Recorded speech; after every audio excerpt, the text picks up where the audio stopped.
So Citrix, and there is the weird name is Zen App and Zen Desktop 7.1x administration for exam CXD 210. So if you type Citrix in your Indeed.com and Master.ca, there are so many Citrix jobs there. And if any student comes now, I have to create the account for him as well, him or her. So that's gonna be so you're gonna see some distraction here. But you know, I need to know who's sitting where. And I'm recording that. Yeah. So Zen Desktop and Zen App, what are those? What's the main concept? Why all the large companies have this Citrix? And also Citrix have created a desktop support course for Citrix people. So it's level 1 Citrix as well. There's a course for that. But what it does, so we're going to go for still CXD 210, which is easier to understand than, you know, last time I launched an advanced course, and it was advanced, yeah. So that was a real problem. So why Citrix? First of all, that's the main question, because it's not very common among you know, the students who are going for new courses, but you would see in many companies a lot of Citrix mentioned there. So Citrix partners are these guys. So Citrix is working with all those, but Citrix is dependent on one big partner. Anyone can guess among those one partner? Without that partner, Citrix does not even exist. Wow. So you're saying why VMware? Amazon? Amazon is Amazon there. Oracle? Amazon and Microsoft? Unix? So Citrix existence. Right now Citrix is a $5 billion company, right? So it's earning that much. And without one of these vendor, it at once vanishes from planet Earth. So one vendor. Anyone else? Only Microsoft. It installs on top of Microsoft Windows, and it's going to have its own. It has now its own cloud, Citrix Cloud, but it is on Azure as well. Azure. So you know, we had a bad experience with Azure. We had a bad start. We can start our relationship with Azure again, but you guys need to know. I mean, rejecting Azure like this was like, I was scratching my head like, okay, so it was a bad start, but it's in the in the market. It's so cheap that it's in every company. So how can you not do Azure? Yeah. They said because you are using services, and it's based on services, and when you are using services, they disable. It's not like you have 30 days. It's like when you are using few kind of services, it's like you use all your time. And that's why what? They disable. That's what they said. Oh, that's also another strange reason. So guys, here, but you know, this need to be really discussed with them. So Microsoft, without that, Citrix cannot be installed. So Citrix from way back, you know, I deployed Citrix. Actually, not I. It was a company. Citrix was asked when I was a system administrator in a university. So the university opted for Citrix deployment. Now, what happened? There was, you know, the team came, and day and night we were working with them. We bought new servers and we deployed. That was Citrix 4.x. And then I was one of the administrators who were handling Citrix. So what happened? And this will tell us also why Citrix. And yeah, this is another prayer. Okay. So here in university, what we had were so this will explain you as well that what is Citrix, right? So we had like what maybe 6 labs full of 25 computers each, and the problem was that we need to install several software because there were several courses going on in the university, and so we had to install AutoCAD, which is a big software, in each machine. we need to install Photoshop, which is also a big software, and rendering reads a lot.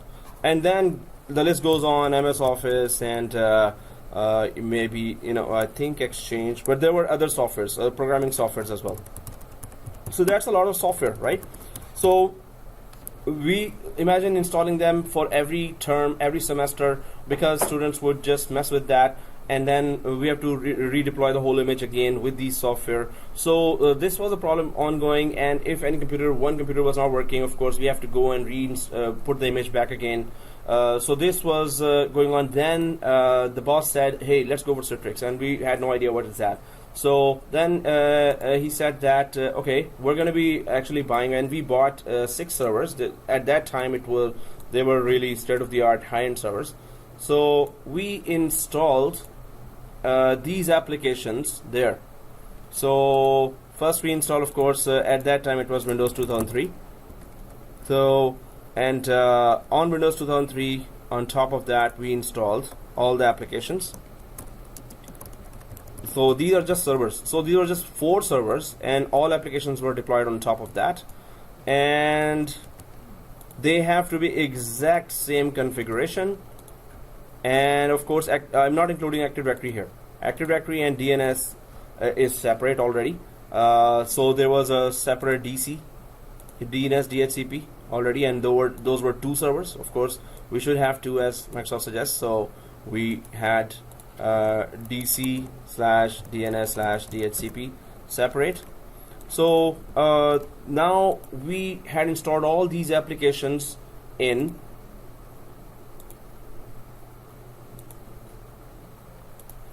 So all these applications were here, right? So this means that I don't have to install it on 25 computers in all 6 labs every semester. I will have to maintain this software on just 4 servers there, right? So we had to install that, and then once AutoCAD was installed, we just gave icons of those applications that were, if the end user double clicks those icons, end user will have that software started in their machine. So suppose there were all these machines there. So now 25 machines, we don't have to deploy every semester, or whenever they are gone, we don't have to deploy again and again and again and again, or troubleshoot them on the client machines. All they need to do is the icon of AutoCAD comes here, MS Office all program icons come here, and MS and programming software all programs, right? Visual Studio and all those. So just icons. And not only that, there was a course for AutoCAD. So AutoCAD guys just need to see MS Office and AutoCAD, right? They don't need to see that Photoshop and Visual Studio. So one group. So it is permissions for users. So that was again a pretty cool thing, that not every icon will come to every user, right? So we can choose which application icon will come to which user, which class, and when the first class is done after 3 hours, the second class will start. When they log in, they will see different icons on the same computer, right? So you can see that it was so cool for a large number of users and maintenance of large amount of. So that's why you will see medium to large size companies having Citrix already there. And if you know that, you would be in a very good situation in those circumstances where you are able to answer Citrix as well. So why 4 servers instead of just 1 server giving applications? Why 4 or 6 servers or 10 servers instead of just 1 server can also give the icons, right? Failover, load balancing and failover. Okay, exactly. This is the case. So how would load balancing occur? So if the user logs in from this machine, of course they will be through a load balancer, they will be redirected to whichever server is not busy. And when the user open AutoCAD, suppose AutoCAD, MS Office, right? MS Office and Visual Studio. So these applications were open. Where are they running? They are running on the server. Exactly. So you can have here thin clients or dumb clients as well. Anyone ever heard of thin clients before? What is the thin client? And you might see in some companies thin clients. So it's a small box that has keyboard, mouse, and RAM, and a monitor, of course, monitor screen. And you log into that, and then log into the Citrix server directly. The icons open. You double click that. They are running on the server. So you don't need a big box like this. Well, when we talk about today, we're gonna need those big box for each client. If they're there, that's better. If they're not there, it's okay. Citrix works that way as well. A company doesn't want to spend on Windows 7 machines, Windows 8 machines, client machines, and they are like 10,000 machines. They when they buy thin client, maybe they are saving thousands of dollars, right? You don't have a hard disk there, you don't have a big box there, and a big main board there. So companies want to save that, so they can go for thin clients. How do thin clients look like? Anyone has ever configured thin client? The thin client is dumb terminal or? It's dumb terminal, exactly. You're right. So that's how it looks like. In fact, we deployed from Wise, W-Y-S-E, and they have better looking thin clients now. So that's it. Small one, right? You don't have, see this? This really explains it all. So that's a big box that, and of course it will be expensive, and handling this client would be so easy, right? So this is what we deployed. We tried to deploy one lab with this, and it was very cool as well. All the pressure was on the server, but those labs which had actually machine there, this client machine, we could still, if the server has too much traffic, we could still tell the student, hey, you can use a local version of that, right? So there were multiple solutions there. But if any company wanted to go for that, many companies deployed on very large scale thin clients, but they had very high-end servers there. So that was also good, and there was a student there who was upgrading older thin clients to newer thin clients, and he was there for MCSA.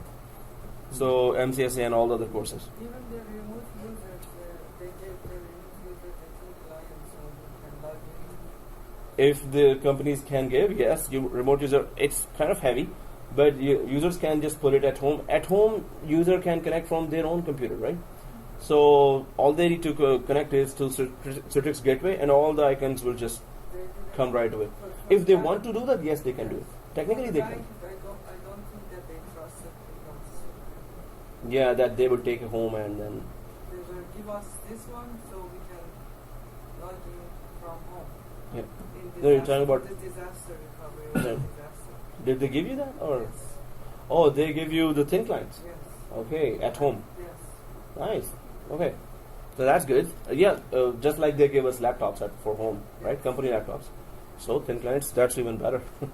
So they are much cheaper and less hassle to troubleshoot them, right? So thin clients, and there are many types of that. You can just see the shapes here, and otherwise, yeah, you will have to maintain. Actually, this is also now there are like this is the whole computer. In other college I go, this monitor screen here in front of you. In the back there is that thing, right? So that is the whole computer now. In other college, students were actually breaking computers. So the monitor screen, inside monitor screen is the computer whole, right? So now they cannot break anything. It's like, so I don't know why they break actually. So anyway, let's go. Like Apple has just the monitor, right? Yeah, Apple has just the monitor. That's the expensive one. But they had the cheaper version of just the monitor screen. That's it. Keyboard, mouse, monitor screen. Okay, so again, why Citrix here? And I always say that there are so many jobs there. Are there really? Okay, seriously. Indeed.com.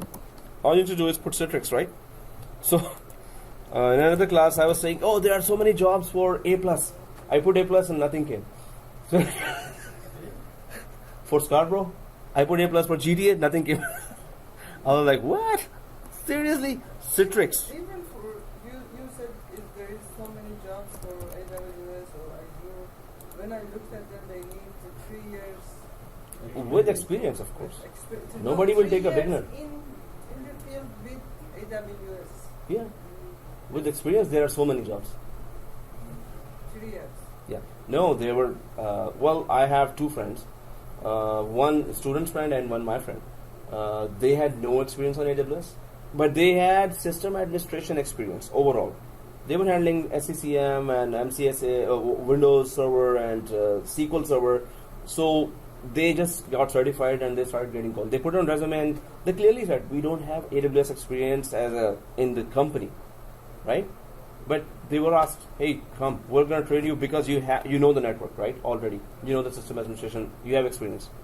So there are two examples that I know personally, but they would not put that in Indeed or, those areas. That, oh, if you're a beginner, we'll take you. Or if you have experience and you don't have AWS experience, we'll take you. They will never say that.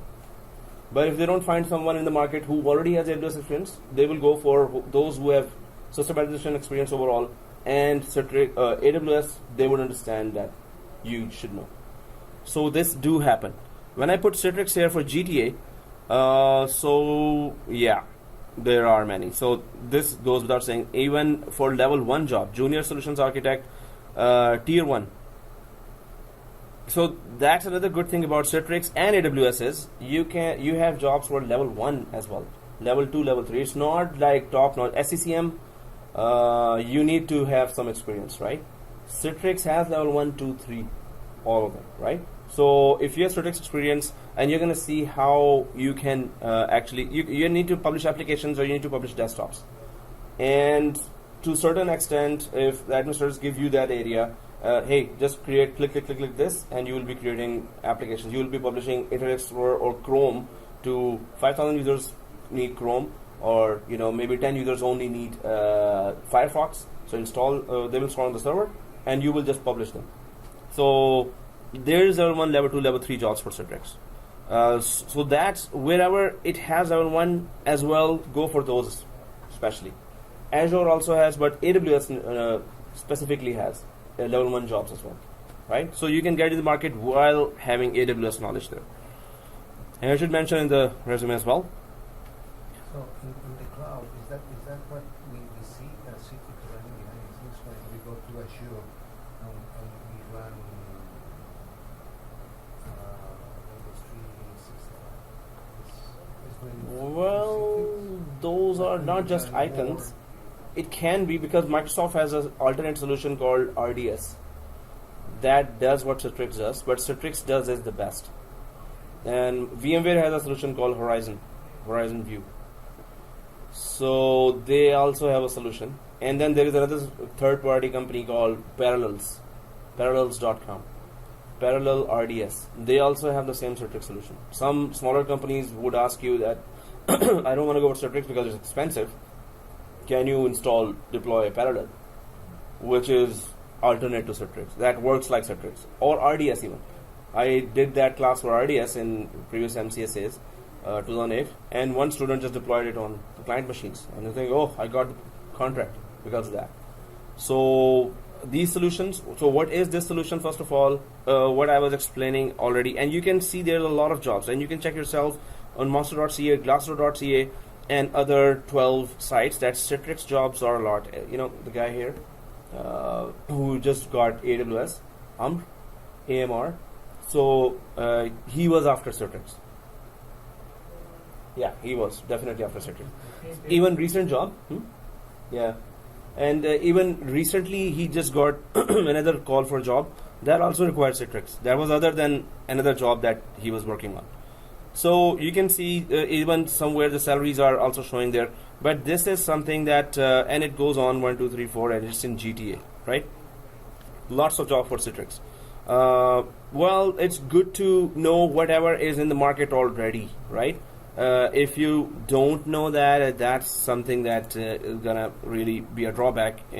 So then there are those, which field, which service, who's the leader, who's best in which kind of software. So again, this is just content collaboration platform. Content collaboration is Office 365 as well, right?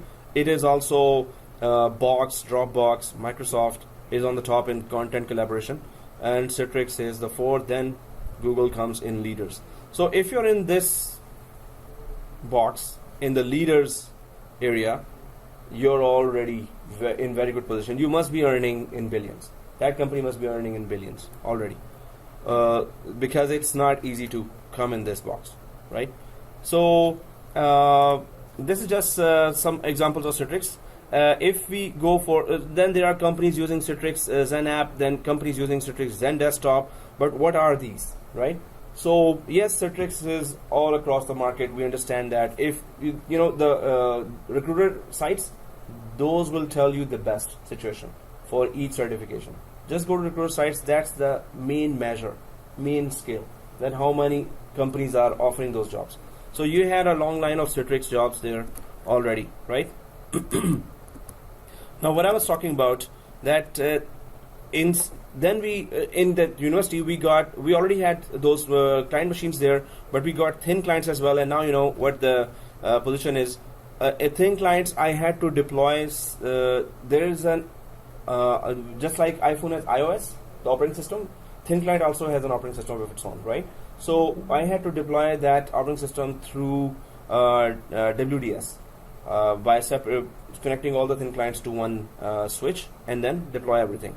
So this was a very cool experience. But the main thing is applications. Do we get the idea? Basic idea of, and I'm talking about Zen app here.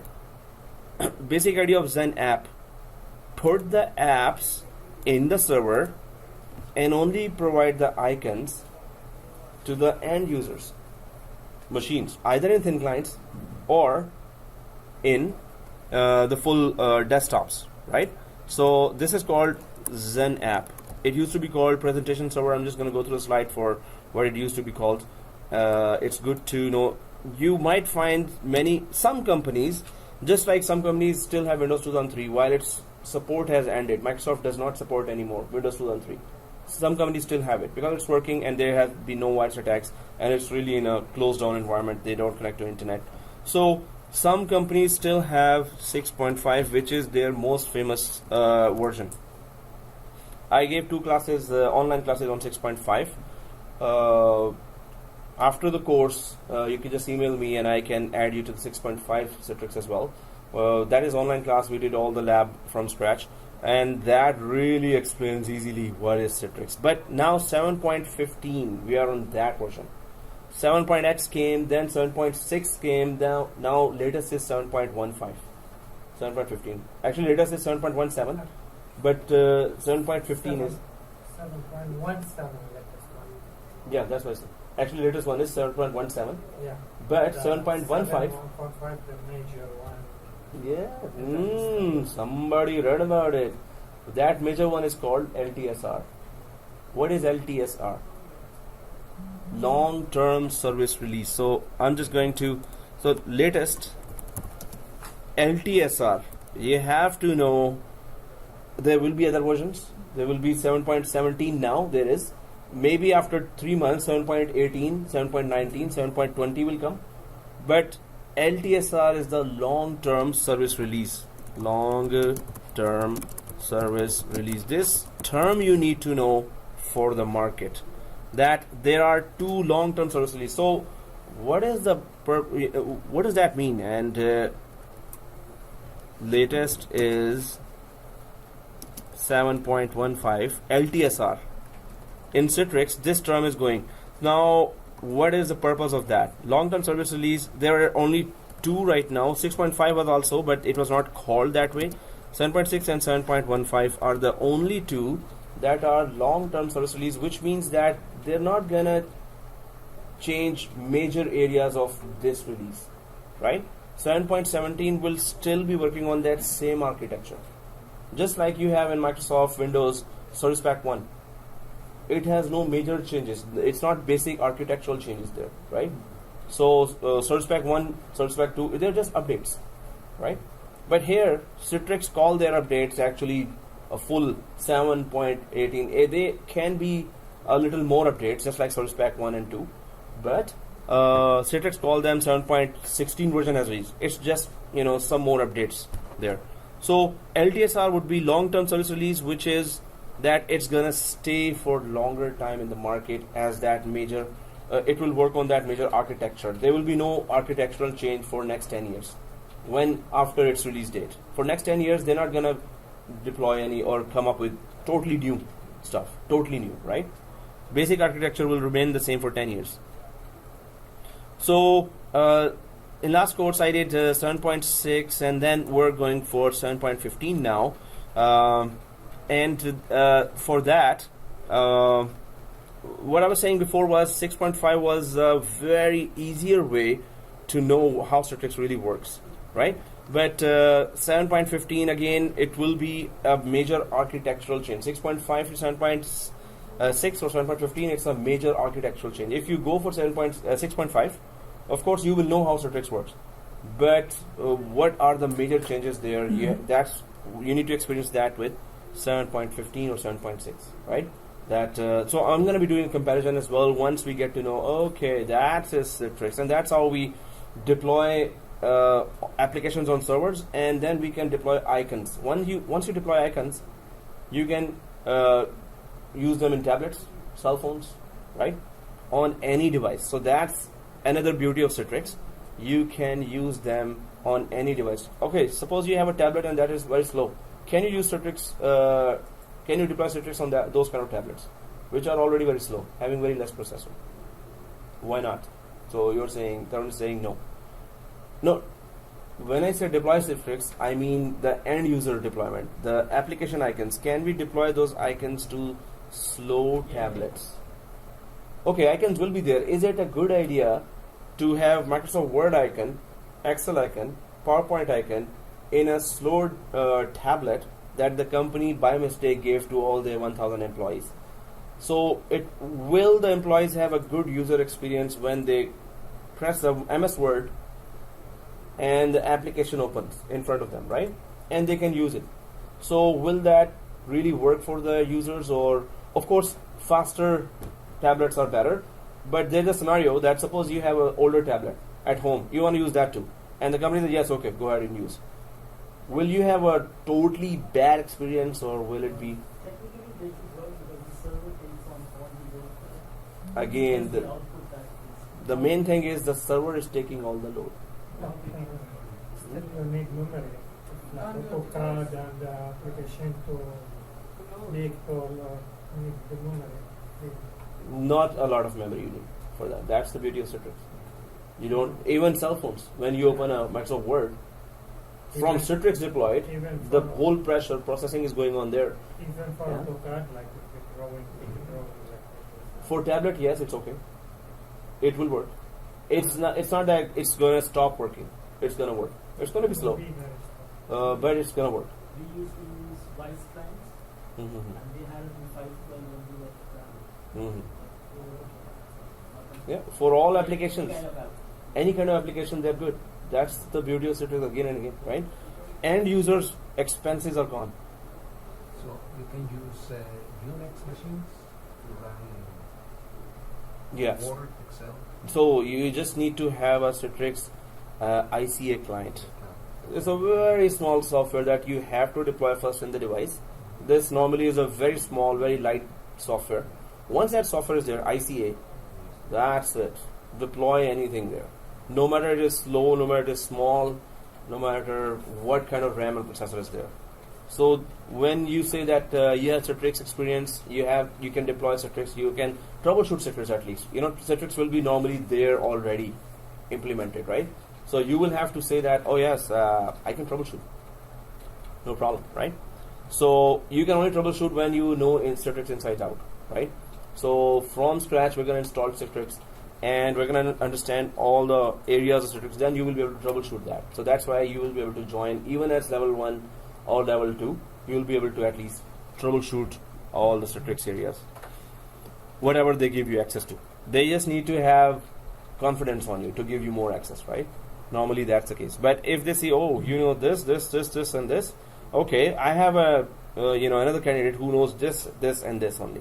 So you know Citrix, he doesn't know Citrix, and we have a lot of Citrix tickets going on. So why don't we just take this guy who knows Citrix as well? And of course they will ask some questions from you. That what is Citrix, why we use Citrix, what is Zen app and what is Zen desktop. So what I'm talking about is about Zen app. And Zen app, the basic concept where the applications are installed and working on the servers while the client is just using that application icon. The application opens, and still all the keystrokes, all the screenshots are going back over the network to the server, right? So the Zen app application would really be very useful in medium to large size environments, right?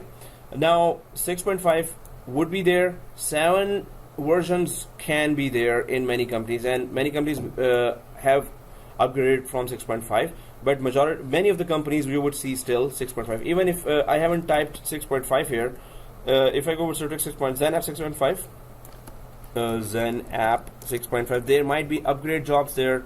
I've just put in indeed.com, and you can see, yes, they do mention 6.5 in 6 jobs across GTA. But when you just type Citrix, there are pages after pages of Citrix jobs, right? So 6.5 is pretty old. So maybe you won't see that, but many companies would say that, hey, we have 5.5, 6.5, we have 6.5 operations. Whoa, okay. So anyway, and companies have mix of so I just typed Zen app 6.5.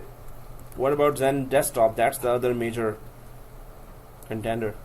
So Zen desktop, if I just type Zen desktop, XEN desktop in GTA, so yeah, oh, that's also 132 new. See more recommended jobs. So there are, for Zen desktop, 12 openings in GTA. When you type only Citrix, then it's pages after pages after. So how many companies have Citrix? You would just keep on going after going, and page after page after, they all have Citrix, right? So they would want, these all companies, if they mention Citrix, this means they expect you to know something about Citrix, right? If you know something about Citrix, it's better to take you than others who have no idea about Citrix, right? What So- is then desktop? Cloud? So again, desktop is basic one-liner. So when we log in, this is the profile that we log into. So what if that desktop area whole with all the folders like favorites, documents, and other folders, photos and videos folders. So this whole profile can be created according to company's needs, can be customized. So there's a logo, wallpaper there, and in the downloads folder there are links there. My computer has mappings there already, and this desktop loads in your tablets. Zen desktop loads in your cell phone. This desktop loads into, so it doesn't require underlying Windows environment, right? So your Apple iPhone doesn't support Windows environment, right? So Windows profile cannot be loaded on iPhone tablets or other tablets, right? So this desktop will load without having underlying Windows there, anywhere you want. And that desktop has all the links to the company, URLs, intranet, and all the file servers, right? You just need to put your username and password, and you log in, right? On the top of Apple, we can install. That desktop you can use, yeah, in any. So that's the main thing, that it's an icon. From icon, double click, and the desktop loads as well in your screen, whichever screen it is. Even Microsoft Yeah. we can install. Even On the Microsoft top we can, Microsoft of course, we can but install. non-Microsoft as well. Yeah. And over the WAN as well. That's another thing. There are many things coming now, that why Citrix is the leader, why every medium to large size company has Citrix, right? Yeah, medium size to large size, like maybe 5,000 users up to 100,000 users. They all have Citrix, right? So why do they have? Because the cost is so low, and now you can be, it's not now, since the Citrix arrived, you can be portable. Anywhere, oh, where are you? Right now, it's the office is in Toronto, you're in Germany. Oh, I really need that AutoCAD right now. I need to confirm something. Give me that icon.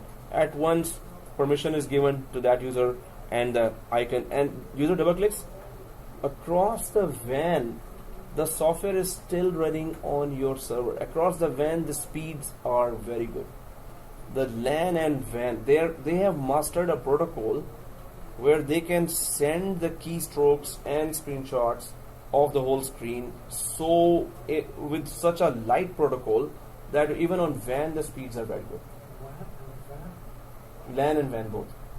In Dodge minivan, the speed is not that bad. LAN and WAN. LAN it is very fast, but on WAN, even on internet, over the internet you're accessing, right?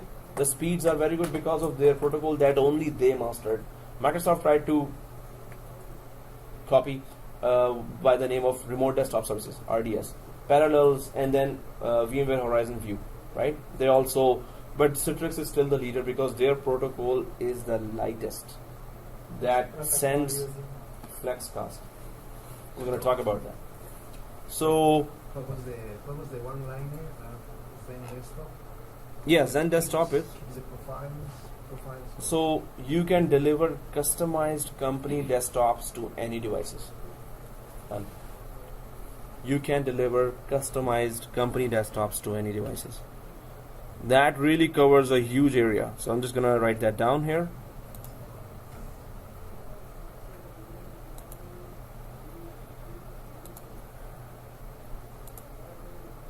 So, well, I'll just write both separately, one-liners in another, or maybe I could just open that in Notepad.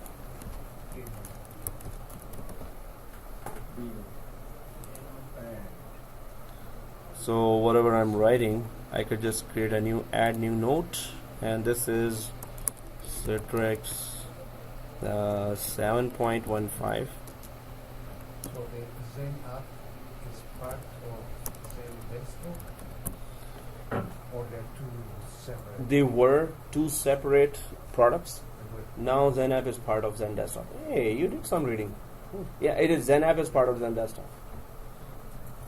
So, but Zen app still we can separately deploy if we want. Otherwise, so okay, guys, save, and I'm just creating that link. You can go there.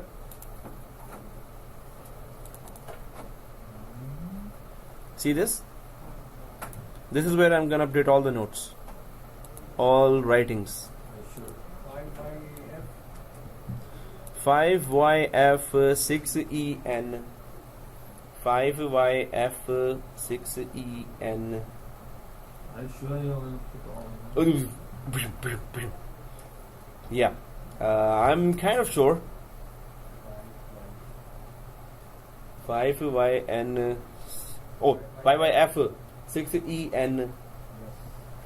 5YF6EN.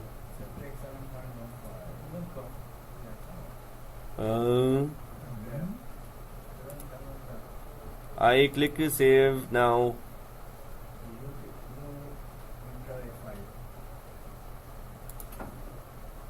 This one. Everyone got it? Citrix should be written there. Is there? Yeah, we got this 7.5. Yeah. It's written there? Citrix 7.15? Oh. So it's not for everyone? 5YF6EN. If you, oh yeah, that, because we're using free. So if you use only the same app, you have to use Windows and Zen Desktop. Yeah. Both. You have, so the administration side, infrastructure, all on top of Windows. But the client side, it could be on any device. If you just use Zen app, Just Zen app is for just application sharing, right? yeah. Application virtualization. But if you want to give desktops as well, then desktops. But if you just want to use Zen app, yes, you can do that. Only applications. So what is your purpose? Desktop and application, it depends on you then.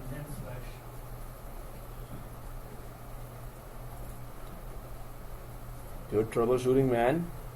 No, just knows. After 24 hours, 24 hours. 24 hours is too much. Oh, yeah, it's long weekend also, man. So okay, guys. Here, yeah, Zen app. So today is 22 May 2018, and Zen app. We deploy application icons on any devices while while applications run on servers.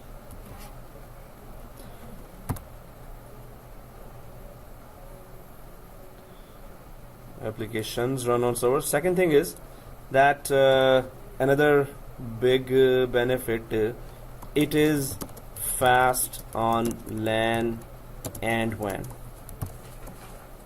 because of its thin protocol. Well, that's true for both desktop and application. So because of its very light / thin protocol called FlexPass. Zen desktop,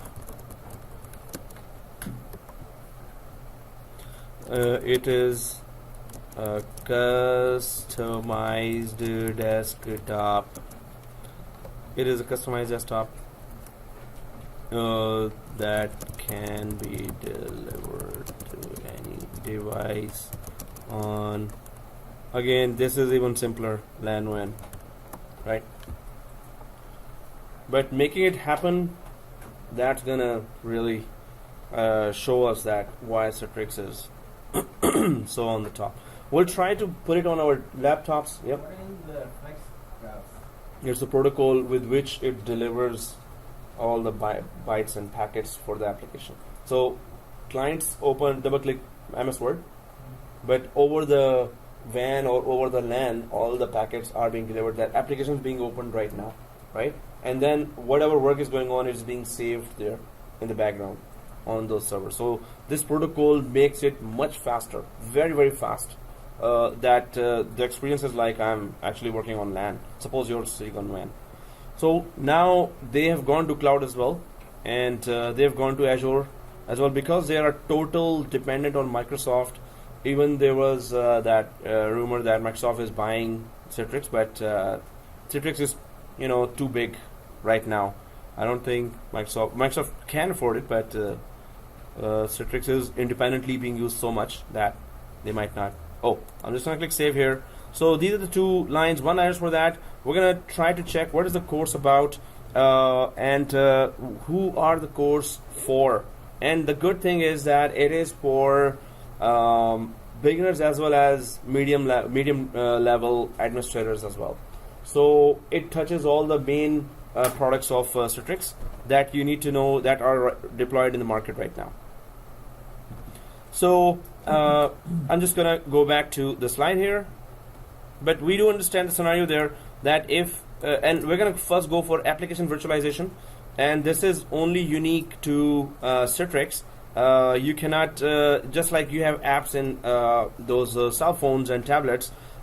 Imagine you can make available all the other apps that customized apps that the company has, right? So if you can do that, of course the company would really want to have you. So these are the links that I was saying that companies using Citrix Zen app and Citrix Zen desktop. There are a long list of companies, and they have divided according to the regions, according to the continents there, that how many companies are using Citrix. So choosing a VDI solution, why Citrix beats VMware. So that's another thing. VMware has Horizon View. So there's a tough competition in application virtualization. Okay, when we say application virtualization, what do we exactly mean by that? Okay, or tell me the difference. What is the difference? This is a question to you. What is the difference between server virtualization and application virtualization?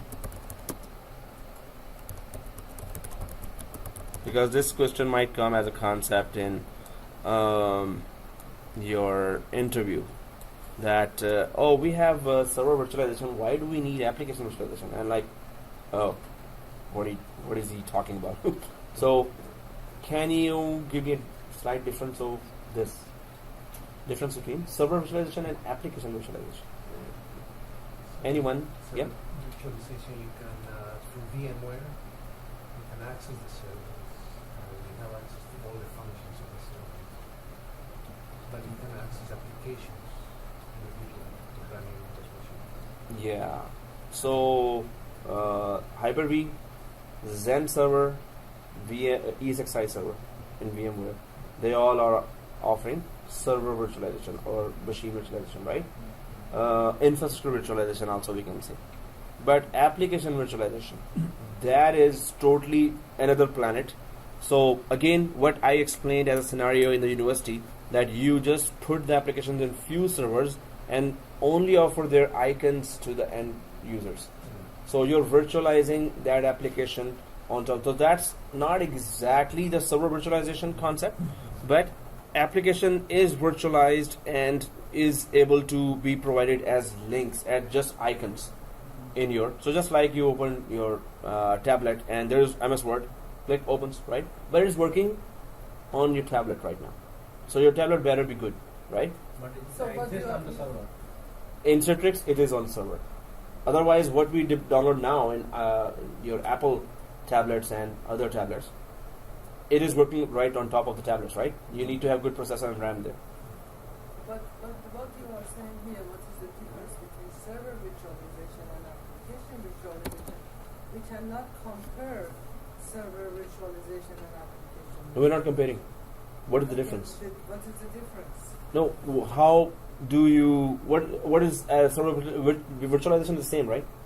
So if we say, okay, we have deployed server virtualization and application virtualization, is that the same thing? So what is the No, it's not concept same for the thing. two? The concept is application is, we are using application, it's like, Mm-hmm. It is virtualized, right? The main thing is virtualization. But the Server. server virtualization is, the server is actually, we are creating the server in virtual Environment. environment. Yeah. And then it has everything, but application is just the application working. It's totally different. Something. They are actually together because after, why do you install server? To install Then why applications. we are comparing the differences? No, the comparison is there actually. Server virtualization is instead of using a physical server to install a server, or physical hardware to install a server, Yeah, you're hypervisor. actually installing it on top of some other Virtual platform. virtual Yeah. platform. An application virtualization, you need application virtualization because you don't want to install your applications on each and every user's computer. That's why it is related, right? Why do you install server? To install ultimately applications. You don't need servers. Basically, you need applications there. That's why cloud is so famous now. Why? It doesn't take care of, or it doesn't need operating systems, underlying operating systems. Market doesn't need operating systems. They need the applications, right? When we virtualize servers, ultimately we're virtualizing servers, so they could be in one or fewer hardware, but ultimately you need to install application on top of that, right? So if you're virtualizing those applications, server virtualization is also now not needed then. If application virtualization is really deployed a lot, if you want to go for Citrix total solution for the whole company, then you don't need a lot of server virtualization as well. Server virtualization is you deploy 200 servers, right? On top of that, why you deploy 200 servers? Because you want to deploy their Salesforce application, you want to deploy their AutoCAD on top of that, you want to deploy their web server on top of that. How about you want to use Citrix and instead of 200 servers, you're just deploying 20 servers now, right? So even virtual servers are not required now. Because ultimately you need application on top of the server. A lone server is no use to you. So you are saying the Citrix is gonna cover that gap between having the virtual server.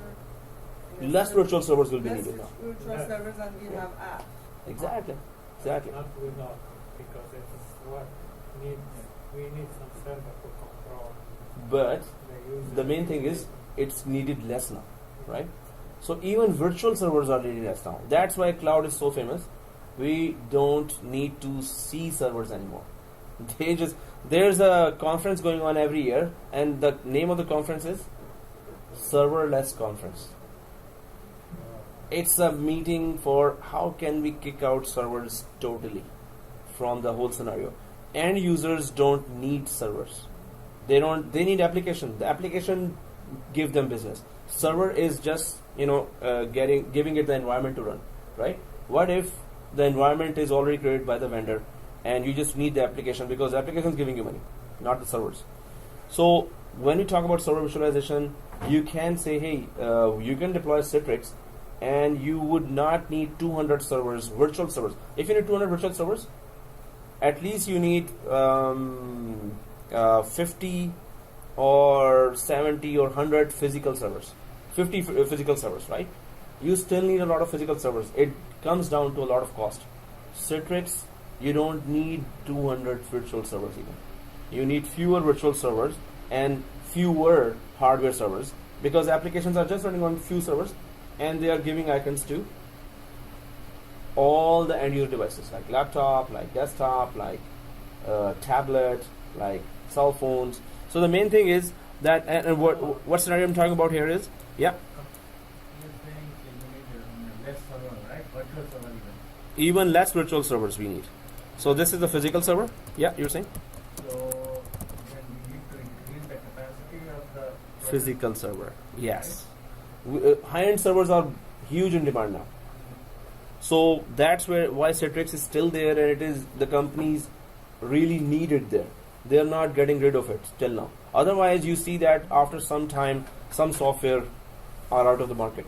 Citrix is there since 20 years, 25 years, or more even. So we are going back to the idea of mainframes. yes. It used to be one central server and dumb clients. Used to be like that. We're exactly going back to that.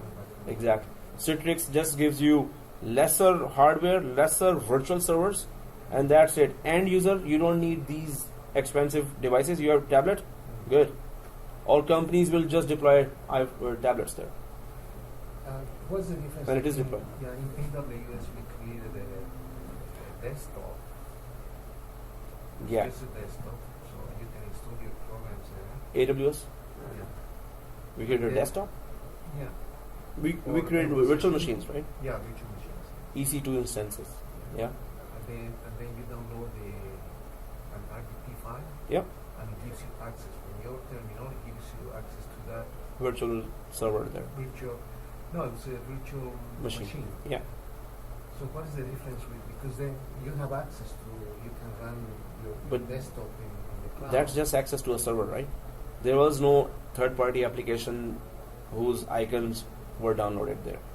So in AWS, we just remotely. This is a remote access. That's just how to access server. But you you can install the applications on the cloud. Yeah. But then I will have access to those applications from my.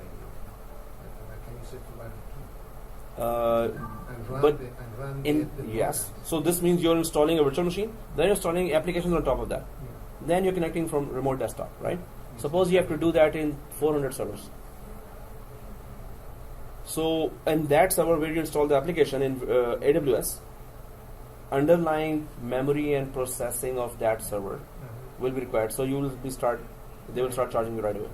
But Right? it's doing kind of the same thing as Citrix. So it's not same. So suppose you want 10,000 users to access that, 5,000 users to access that.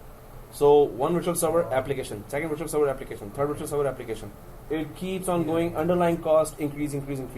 Again, Citrix says no, not 200 servers, just 20 servers. Same solution can be met with 20 servers if Citrix is in picture, right? So wherever you have large amount, even in virtual environment, squeeze it to less 20 servers, 30 servers. That's it. RDP will be okay for 1 or 2 workstations. Yeah, RDB is okay for if you have 5 or 10 in a company, but companies have a lot of infrastructure spread across the whole planet. So from North America, you can send icons to across the planet. Oh, where you are? Okay, you have internet connection, tablet. That's it. There's your AutoCAD. There's your Photoshop. There's your Visual Studio. Start working. So you have very less. You have no hurdle. You have no excuse, right? That I don't have that application. I have very slow working there. Citrix makes it work better on WAN as well. That's another big feature. Just sending by email. Icon. So you have to just go to the specific link. It touches the Citrix gateway, and of course you have to be authenticated. You must have a certificate in your tablet, and after that, through Citrix gateway, it takes you to the which application, and are you having access to that application? Do you have permissions to use that application? Right. So you don't need to log into the server. You just click the application, Just like authenticator, and you go. exactly. So from your laptop, just go to Citrix gateway, put your credentials there. It will check you have a certificate or not. It will touch the Citrix gateway and then go, is that user even existing with these credentials? And that certificate has been confirmed. After that, start using Citrix. So wherever you are, it's very portable. Now cloud is there, so why do we need Citrix? But still, cloud doesn't have all the customized applications, right? Hospital just bought $1 million application there. Licenses were so expensive. Now putting it on cloud, okay, next 10 years or next 5 years, we're going to put it on cloud as well. If the company can afford that, company has to pay for that, right?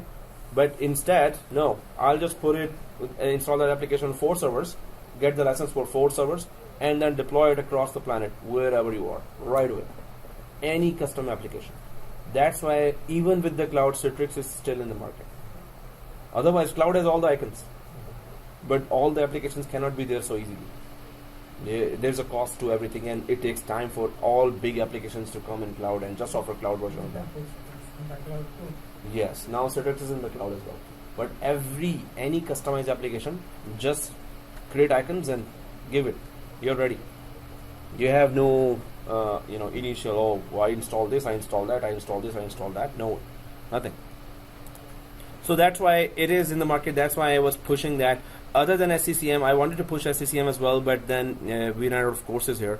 That Citrix is much more important because SCCM is still level 2, level 3. I don't think level 1 will be given Citrix of SCCM, but Citrix is level 1, 2, 3, all. So you have more chances of getting a job with the knowledge of Citrix as well, right? So according to the job market, I just said that it is very, very important. Okay guys, so these are virtual servers I was saying, and on top of that, then you have Citrix here, right? On top of that, Windows, first Windows of course, then Citrix, and then all the applications that you can deploy, right? So that's why for job environment in other colleges as well, those 7-8 courses, students must go through some of the colleges, private colleges. You have to go through all those labs again and again. SCCM is one thing that I am really trying to push here. So for those, maybe in next courses I will be pushing SCCM as well. But because it will be next courses, so for you guys, I have the online SCCM course there. You can follow that just to understand what is SCCM, right? Many students who have the job, they ask me that, okay, they are asking out all of a sudden that I need to know SCCM because they have SCCM network. SCCM, System Center Configuration Manager. You deploy very fast. Master of deployment. It's the mass deployment, right? But not only deployment, upgrade as well. Upgrade and changes in configuration. Oh, SCCM. So those are also in the market, but the more knowledge you have, the better job placement you have then, right? They would prefer more knowledgeable person, right?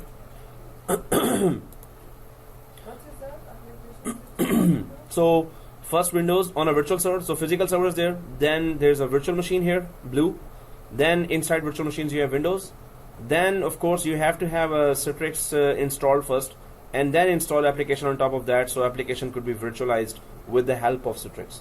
So first you have to of course install the Citrix software that will publish the icon of the application that you installed. So suppose you install AutoCAD here, Photoshop here, MS Office here. So first Citrix app will be installed on top of Windows. Then that application icon would be sent to wherever you are, right? On LAN or WAN. Only what on top of the Windows. Yes, that's where. Well, the Windows is the major. Maybe they That is the other version. only Windows as far as I know. But if we Google it, maybe they started working on Linux as well. Maybe Red Hat. But I have to check. It's only Windows till now. They have, just like group policies, they have their Citrix policies. And they work exactly like group policies. In fact, you can merge the Citrix policies into Windows group policies. They are, and printing platform, especially for printing, you will be level 1, level 2 jobs, especially printing solutions and application virtualization solutions and desktop, wherever you level 1 has to be escalated, right? So you will see those solutions. We're going to go through printing solutions. We're going to go through group policies of Citrix as well. And it is so merged into Windows operating system that you'll be amazed that I think it's a part of Windows. It works like as if MS Office is a product of Windows, but it's not as easy as MS Office. It's pretty complicated. So we get the idea, guys, that we can use Zen Desktop, Zen App, and we can even make the use case that we don't even need more virtual servers. Why? And because if you don't need more virtual servers, you don't need more physical servers as well, right? Because you're going to reduce it to fewer servers if you're going all out Citrix solution there, right? So that's why companies are sticking to that, and that's why companies need those. Okay, SEC. No, it's your email is recorded now. Oh, okay. You secretly send it, but I have notifications on. I don't know why. So guys, here, so they're contenders. Just like I was saying that you need to know in virtual environment, in virtualization, who are the competitors in the market. So in virtual environment, we have Hyper-V from Microsoft, ESXi from VMware, Zen Server from Citrix. Citrix is in that market as well, but it's Zen Server. Okay, we're going to use actually Zen Server. So you're going to have experience of that as well. So that's a very plus point, big deal.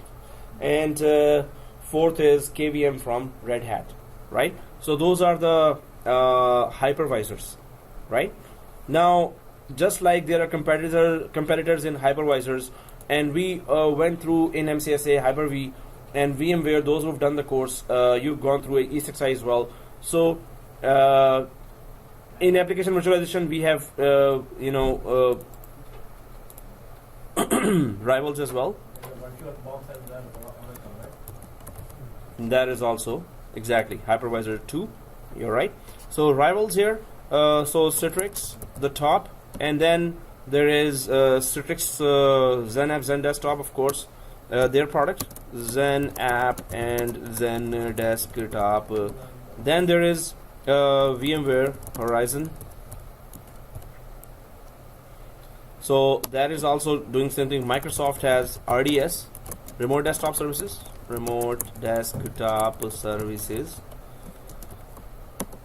and then there's Parallels.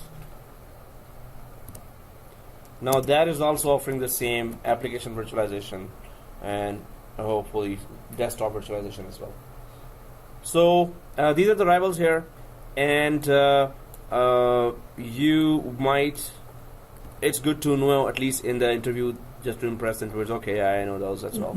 Okay, so we get that. Okay, there are rivals there. So again, let's just go to the course itself, what we're going to cover, how big the environment will be, and now your laptops, your heavy laptops will be in, you will be able to use them. I was going to say the word goodly. Okay, no. So you will be able to use that very goodly. In a professional manner. You will be able to use that in a professional manner. You know, if any new guy listens to that video, so what? So technically you can avoid using Citrix if you convert all your applications to web applications. Web applications. If you convert, the browser to access it. so how would you deliver those web applications to 10,000 users? Well, you have just one link, the URL. And any updates, you do it on the server side. So 10,000 users will access that link after that. Uh, And there's one yeah, application or yeah. 10 applications? Just one application or 10 applications? So a notepad is there, up there, we are using that, right? Yeah. And every user is using that. With just one link, we can go there, right? But it's just notepad. And companies want to buy many customized software. Insurance company wants to buy insurance software. Hospital wants to buy hospital software. So customized solutions, when it comes to that, popular applications are there. But and a notepad, we don't know about security of this. Who is accessing that? Who is behind those guys? Do they have enough security? Citrix is your own secure solution on top of your Windows. And any customized application, link it right away. So this nobody provides, other than alternate copies of Citrix. No one else can provide it. That's why Citrix is surviving. I was telling you, it's a totally different planet now. We've been talking about virtualization, hypervisors, cloud. Citrix still is a separate idea, totally separate idea, where infrastructure is there, or big applications, one or two, or 100 or 200 big applications are there, but out there are thousands of applications, millions of applications. Any company would buy anything else. Okay, I want to give it to my 10,000 users. How do I do that? Citrix. Enterprise software. Yeah. Solution. Yeah. It's same as working now, but it is no need based. They have like their enterprise solution. Yeah, those who have. Oracle is a mainstream, right? Yeah. So you buy a lot of other software that are not mainstream software, that was not working on for 10 years or 20 years, like IBM, Dell. They are established. They have research and development, right? Yeah. But there are many developer companies that are selling a lot of software for hospital, insurance company, military software. That really needs to be at once spread to their employees wherever they are, very securely. So only Citrix can deliver any customized. So yes, there are many enterprise solutions that are already giving their icons. Not every company can offer that. Not every company can offer for their solution, right? And so you're deploying a software that is still using local RAM and processor. Citrix says that okay, you'll be fast over the WAN while using our servers processor. So lightweight and available anywhere and secure, right? For small application, for a huge application also can be worked and What is huge All. application? This is especially for huge applications. I mean enterprise like Oracle or SAP. Yeah. Especially for those. It is made specially for those. That it should be an icon that should work in any device very fast and secure wherever I am. Now there are 3-4 scenarios that I've just said. I criteria. remember that GDL was when we deployed was very slow at the end of the business. For? GDL was Okay. application enterprise. Without Citrix? Without that, it was very slow because we used like the Internet Explorer. Oh, okay. Yeah, it was Yeah, so Citrix is saying that its protocol is so fast, thin and fast, that it can. But now, while I'm saying that, it is all on servers, Citrix has another solution. That is also unique to Citrix. That suppose your server has too much pressure now. There are 20,000 users connected to AutoCAD in 20 servers, 20,000 users, and the pressure is so much on the server now that Citrix automatically detects that which users have a powerful machine they're working on, which users have the end user which has quad core i7. We have 32 GB RAM, quad core i7. It detected at the it detects that and it then distributes the pressure among the server and the clients as well. It uses the end user then. It starts using the end user. That's very good. VMware Horizon doesn't have that. So that's why Citrix is a leader in this application management. It will detect, you have better power here. I can give you that AutoCAD by using your processor and memory, and it will be much faster than our servers right now because it's totally overwhelmed and all users are using that. So it will divide between your end users as well. And this is automatic. So this is very cool feature. There are many other features. So that's why I'm saying that it's a totally different idea and totally different planet that we need to know, and it is so much in the market. Even level 1 jobs are there for that, right? What is VDI? Yeah, that's so let's go and check it out.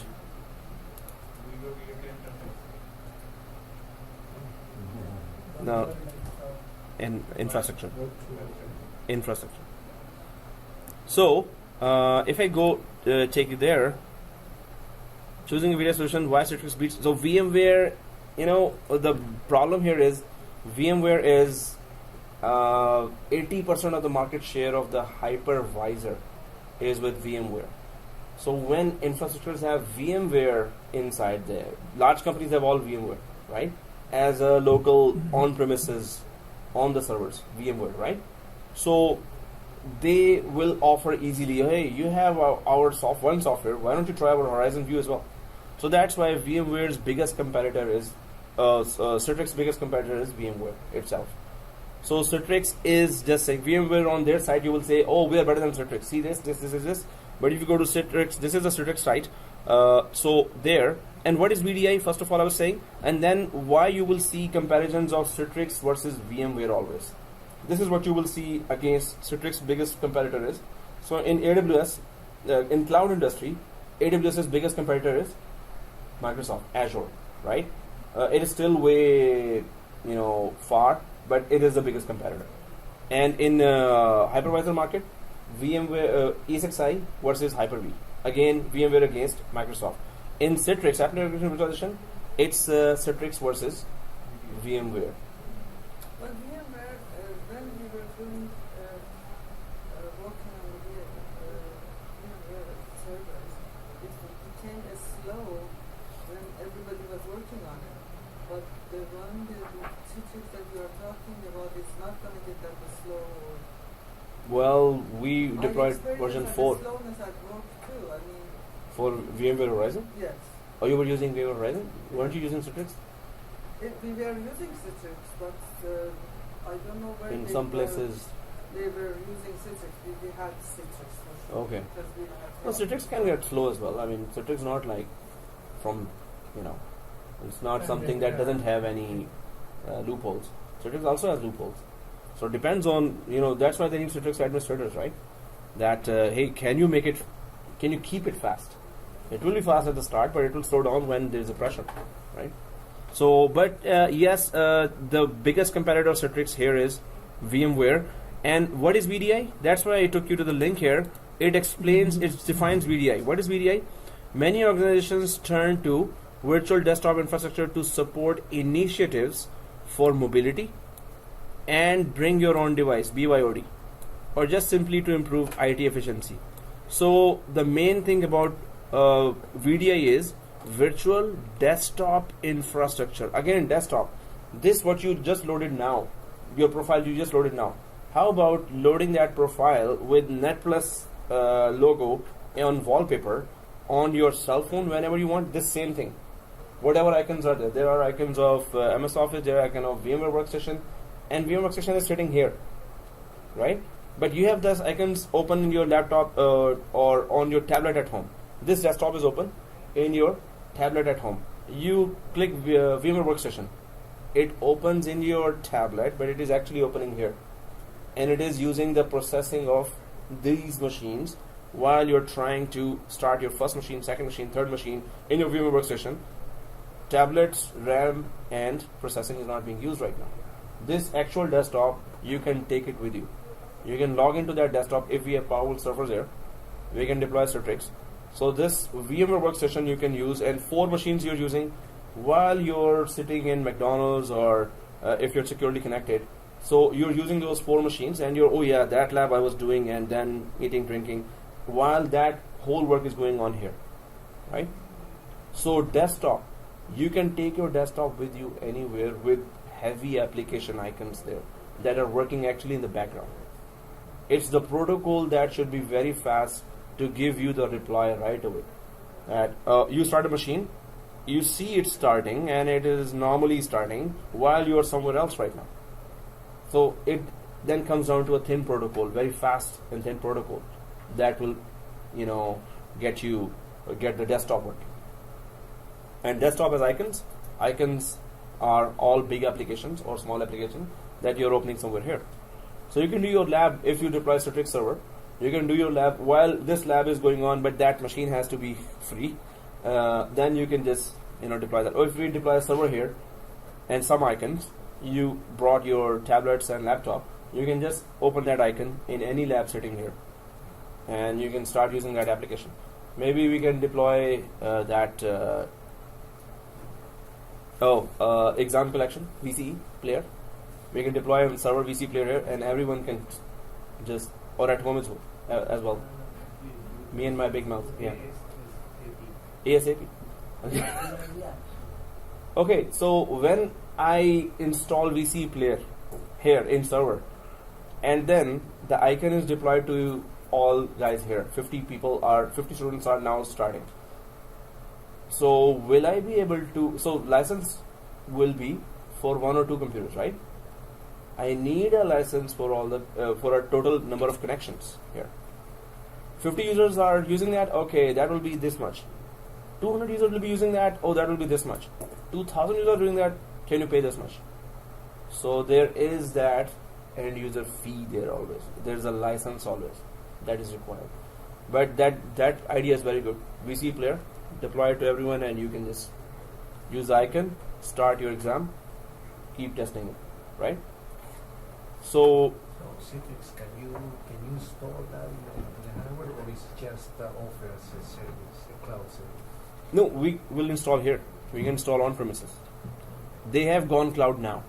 Oh. There's a cloud certification already there, and they really want cloud certified Citrix administrators. Is it just so since it's available online, like you can access it anywhere, you can have the thing. Can you RDP into that themselves? RDP, you don't need to then. The desktop is in front of you. What do you RDP into? You don't have the thing. Can you RDP? As an administrator, yes. As an end user, no. So because that application is in front of you right away, so we were supposed to RDP into that which is right in front of us now, right? So we don't have, end user doesn't have to use the RDP then. If it is not working, call the administrator, right? So we understand the importance and scope of this, and how big the market is, and how important it is for the companies, why they are sticking to it, because they are saving client machine costs in thousands and millions, right? They're saving those costs. So they want that knowledge to be whoever they hire, right? They want that knowledge to be with you. And you could easily say, oh, there's Zen app, there's Zen desktop, there are printing policies, there are group policies there. We can do application virtualization, we can do desktop virtualization there. How do we do that? I know that too. So you're at once, you attract them more than those who have no idea about Citrix, right? So, You know if there is an open source equivalent or something? open source. There may be, but never heard of it before. I could Google really hard, and maybe some solution would be there. But alternative is parallel. It is too complicated. Well, its protocol is so much mastered. It's so light that over the WAN, this nobody else is able to achieve till now.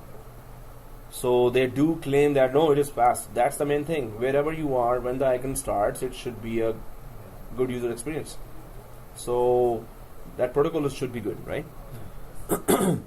Okay, guys. So let's go ahead and talk about the course. So yes, this slide I always go for, but we have to just now. So are you? It's your choice to be, lazy and simply attend the class, blah blah blah.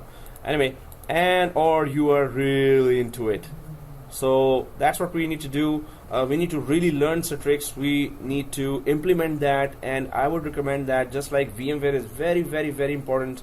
VMware has 3 levels of level 1, level 2, level 3. It covers as well. Citrix also covers level 1, 2, 3. So your job prospects are better with Citrix as well, right? So that's why you should be really implementing that and trying to redo that lab again and again, because you just type Citrix in GTA. There are so many jobs and pages. They're all referring. They have Citrix, so you must know Citrix if you need to be hired in those companies, right? Okay. So having no idea is a very bad comment, but be honest in that case. that sorry, I don't know about that. I haven't worked on that. Straightforward. Whichever is less important, right? You can say that. Which is very important for the client. Try to say something about it, but they will know right away that what you know, right?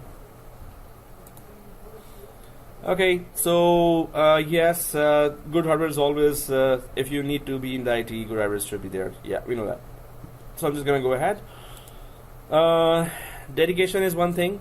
So if you have forgotten, those who have done VMware, if you've forgotten VMware labs, please redo them before you hit the market. Redo those labs, right? Because 80% again, I'm saying that VMware is there, it's a reality. It's there, out there, right? In many companies. So MCSA you've done, that's good.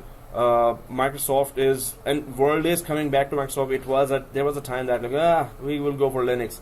Now they have to come back to Microsoft because so many of the software related entities are coming back to Windows platform. But everyone is basically going to cloud. So guys, I have your contact, but you have to just send me with this subject an email from Gmail, so I could today add you to. We're going to start our lab as well. We're going to create those servers. It's going to be the good thing is it's going to be 2016, Windows 2016 and Windows 10. All right, I'm also. So there were two messages that, oh sorry, I'm not coming today, but later. Oh, thank you, sir. I'm just scared of this thing. When it closes, it's like. So guys, for those who are continuing for this course, please send me an email there so I can add you to the Google group. Otherwise, I'll forget. Yeah.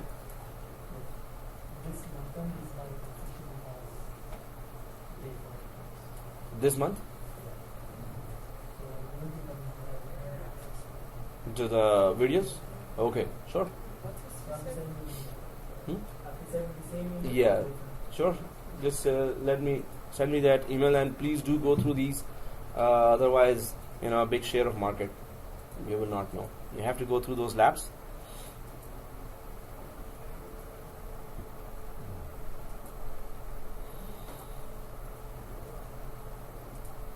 So, if those who are continuing, please send me the email. Subject has to be this, CXD210. So we're going to talk about the certification now, and so when we're going to start creating that environment fast, because now we know how to install everything, network settings and everything. So we're going to get to that environment a bit faster. We're going to take our time to understand this whole protocol and how to deploy applications actually, and the desktops. Then we will go for the desktops.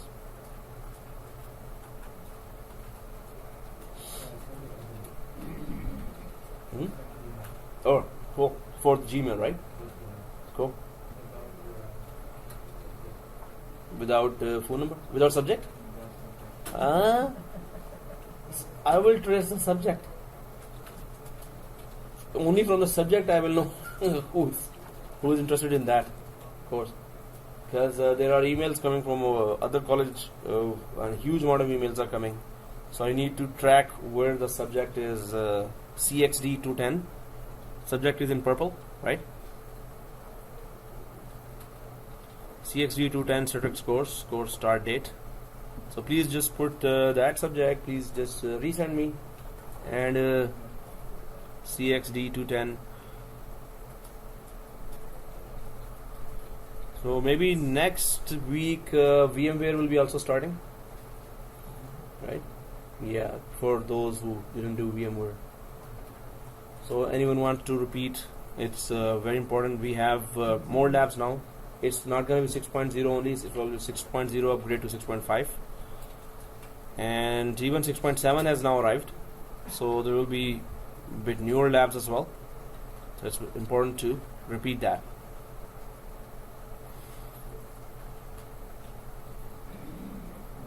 Unless you have some other course, then that's another thing. Otherwise, if you're not doing anything, then repeat the VMware course. So guys, if the subject is this CXD210 Citrix course, then if you have sent it all, then let's go ahead.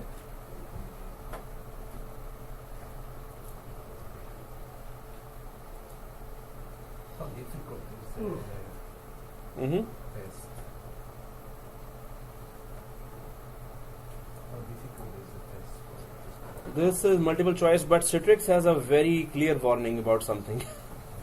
So it clearly said in the paper that if it detected that the student has somehow given the exam in such a way that could only be coming from because of the dumps, they will reject that and suspend the student's exam right away. So if you clear that in 20 minutes, they will actually suspend your exam. They will see the pattern of the exam. They actually explain that in. So Citrix is the only one who is explaining that actually. That if we found that you're coming from the dumps, then we're gonna. But it's not like an AWS. No. It's easy to pass. They say that, but just go take your full time there and repeat everything. Don't solve it in 20 minutes. That's the main thing, right? They can't know that we came from dumps, right?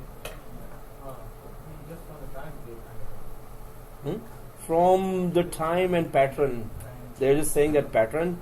If by any way we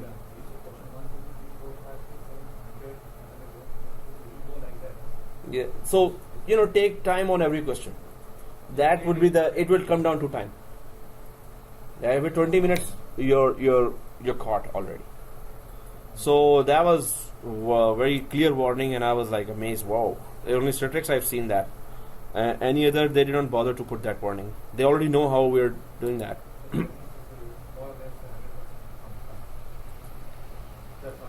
It could be much easier to pass. Yeah, could be that. And I'm recording that. So CXD210 Zen App and Zen Desktop Administration 7.1x. 7.1x means whatever other version is. So this exam covers all those versions. 7.11, 12, 13, 14. We are going for 15. But why we are going for 15? Why we are going for the version 15? Because LTSR. Because it is LTSR. You have to remember with Citrix, that's the main term, LTSR, which is long-term service release. The other versions are mere updates. This is the actual with architectural changes. So there are two LTSRs only, 7.6 and 7.15 now. There are only two LTSRs. You will see 7.7, 7.8, 9, 10, 11, 12, 13, 14, 15 and now 17 up. But there are two LTSRs, so we have to remember that, right? We have to talk Citrix now. We have to understand Citrix language or how they are working. So you could say something in 17 is just an update. So it will just have some minor bug removals and a little more feature upgrade. So, but the good thing is this is entry level administration course. It is still administration course. Entry level will teach you to install, configure and manage a highly available environment comprising Zen App and Zen Desktop controllers, storefront, Citrix receiver, director and profile management. We have to understand all this when we are installing and configuring that. Topics include solution architecture, use cases and management. So when it comes down to administration management, this is for us, right? But the good thing is they put it for those who have, they actually mentioned that and I was like scratching my head. New or returning students working towards certification or moving from older product versions will benefit from the course. So even new students, Citrix expect that, okay, you know other things, but if you don't know Citrix, this course is for you. So that's a very good thing to put that Citrix logo on your resume right away, right? So I would go for that right away. I need to upgrade my certification on Citrix. But if Citrix logo is there, that's very good. So this exam, yeah, if you start working, should not say that on a video. Zen app is based on, This one? more on the Unix side or Windows side or? No, this is totally dependent on Windows for its basic work. Right? Yeah. So it's, if you are good on Microsoft already, you know Microsoft, Citrix will still be difficult. But installing would not be difficult. It's a very complicated application you're installing on top of Windows. Very complicated should not be, the word complicated. Let's remove very. So we could actually go ahead with that. Yeah. Very simple. And can Wow, that's a good one. Take a break. can be deployed on a Windows server only, Break and like not on Yeah, Linux, not on Red, It is only deployed on Windows Server. but it can be accessed from any operating system. Accessible from anywhere. Anywhere. So, and new or returning students working towards certification or moving from older product versions will benefit from the course. So that's very good. Okay. Right. So they Could- have that small app that needs to run on the client side. They have that app version for Linux too. Yes, they have it. So it's a very small, you can say even less than utility, it's a file that that is called Citrix receiver. That receiver must be installed in all those devices. It's so small that you can just deploy it on large scale everywhere. That's all you need. And then it connects to, discovers your Citrix environment and simply gets the app icons there. Right? Well, the good thing is that it is working across the Do they have LAN. their own ticketing system here or for Citrix. Citrix? So ticketing systems are installed and published through Citrix. That's good. That's not enough, but yeah, that's good that you brought the jacket. Huh? Minhaz is saying that. Minhaz is today he said he's not. Yes. Okay. Oh, okay. Now Minhaz is, it's being covered by Michael now and Gulzar. So let's take a break, guys. Now, yeah. So, Yeah, they'll study. oh, no, you changed. Okay, who you were saying? Let's go. Video study. Yes, With the that's it. Why? I am with you, man. to go? No. Oh. To stay. That's another good one. So you said yes, we are staying. So he's saying I'm with you. Yeah. Wow, you caught him by surprise again. Man, today Iqbal has said two very good jokes. So that's rare. That's good. So guys, here we're gonna get complicated and then complicateder because it's kind of new concept. It's totally different from what we are doing, what we've been doing before. So some machines we may not use right away, but we need to prepare them now, right? So, but at once when we start using them. So do we have enough space, or did you remove the previous one? So, Whatever we have, server we have. oh, so guys, can you check your SSDs? That's a very good question. Yeah. Hey, what you had in Sahul? Okay, February and March. Lot of space. that was a SSD. So you have a lot of space, right? 361 GB. Oh yeah, it's okay. SSD should be not less than, for now, not less than 100 GB, 150 GB for now. If it is more than 200, you're good. I have More than 20. 465. Oh man, you're flying. Mm. SSD good? SSD good? Probably, but Michael doesn't have. Yeah. Yeah, I must need to go now. 2016. How much you have, Michael? Windows I have 250. Windows 2016. Yeah, man. And let's start, guys. This is something where we've done so many times. Only Miriam never did that before with us. The template machine thing. We will be needing other servers because we might mess up. I'm saying that the configuration is a little different here, and if one tool is not working, all tools depend on that. So interdependency is so much that in previous course we had to even go back to snapshot 1 and recreate some of the components there again just to make it work, right? So we need a good template machine. I have 150. Is that enough? Huh? Yeah, it's okay. Why No. don't you use 14? Yeah, I forgot to put 14 on 14 machines here. I have 150 But SSD. 12, even 10 is okay. 152 SSD. Is that enough? Yeah, 150. It's more than 150, right? We're good. 152. Yeah, so I'll be deleting. It's on 450. Oh, that's good. Yeah.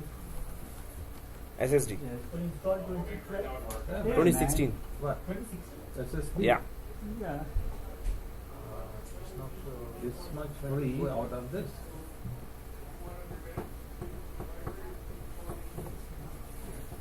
Only 2012. Yeah. 2012. Yeah. Windows 2012. Oh, 2016 is not there? No. Huh? No. You don't have Windows 2016 ISO? Under ISO folder. No. So I'm just going to.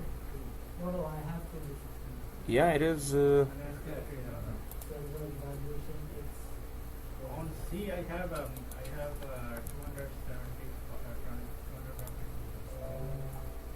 Windows 10. See this? Can we delete some machines? 2016, this one. So check that if it starts with 14, 13. So this should be here. 14, 393 should be written there. Can we delete 14 the machines? The virtual machine, somebody else's? Yes. Others like from Office we have installed, right? Office 65 is there, then we can delete that. Office 65 is done, yeah. So we can right click and delete that folder. But if we delete somebody else's, that's not, that's why I think I will delete that. You have already space, right? No, I don't have much. 200 GB? More than 200? That's 100? More than 100 GB? not Okay, so you can delete Office 65 folder, How but much RAM? so RAM would be 4 GB for now. So let's start, guys. Even if you have less space, I'm gonna delete that at 2 o'clock, right? Okay. So deleting thing, leave it to me, guys.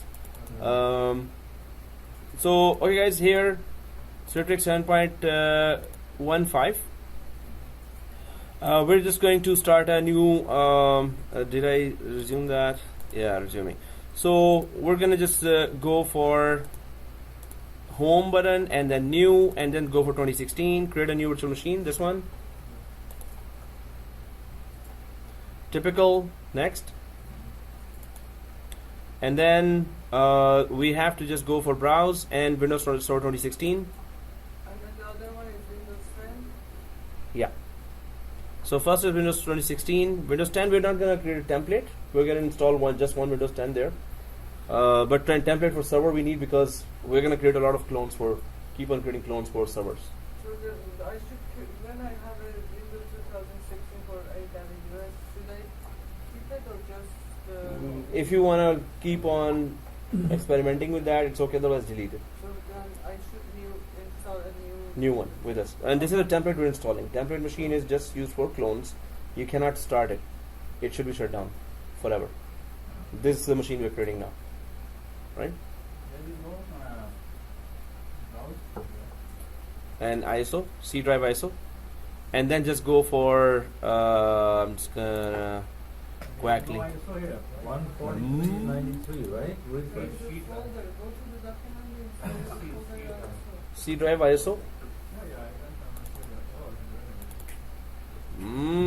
Somebody panicked, huh? Yeah, Panic test. And then 143. Be cool, be calm. Okay, so if it says this, cannot detect which operating system is in this, it's okay, it doesn't matter. It will install successfully Windows 2016. Right? Next. And then Microsoft Windows. Here on this page, everyone on this page. And then go down to 64-bit 2016 or just 2016. It's showing 2016 to me. Anyone there? Next.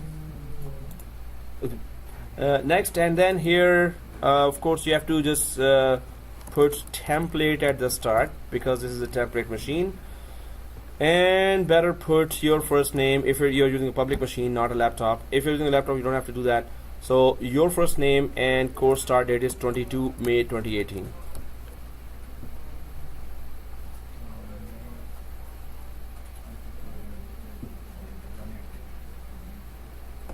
Okay, so if it looks like this, guys, location. So I'm just gonna change it to my D drive. Whatever your SSD is, just go to that. If your SSD C drive, it's okay. Don't change that.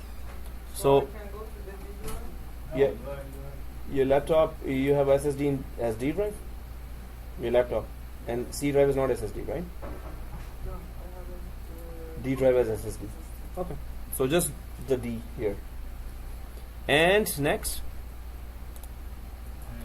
And then of course we just basically go for 200 GB. It's a thin provision, so it's not gonna take enough space. And let's keep the folders less messy. So let's go for store virtual disk as a single file.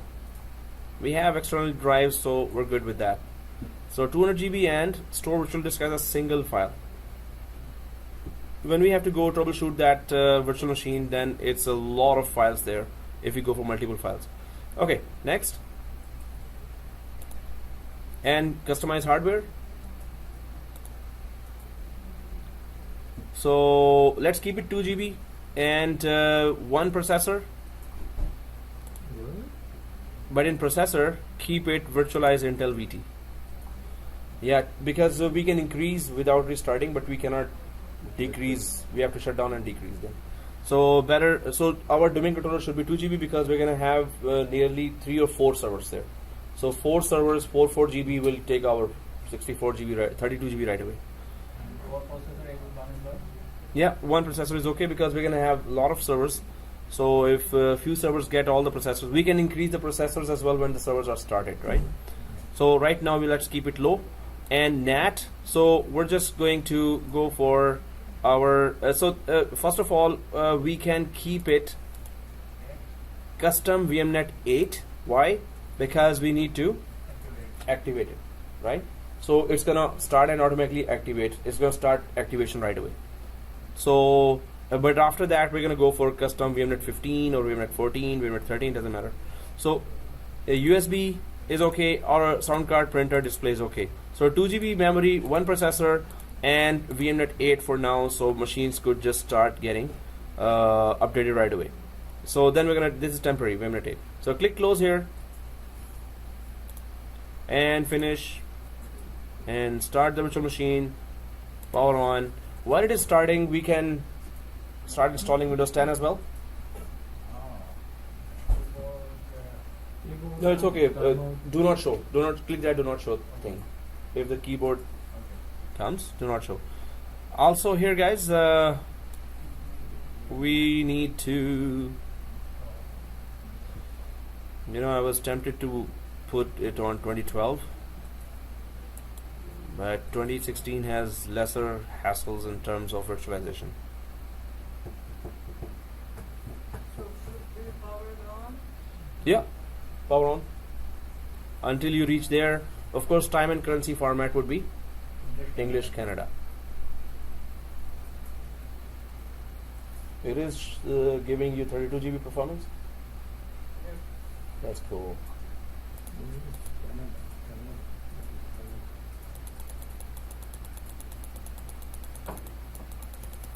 Oh man. Yeah.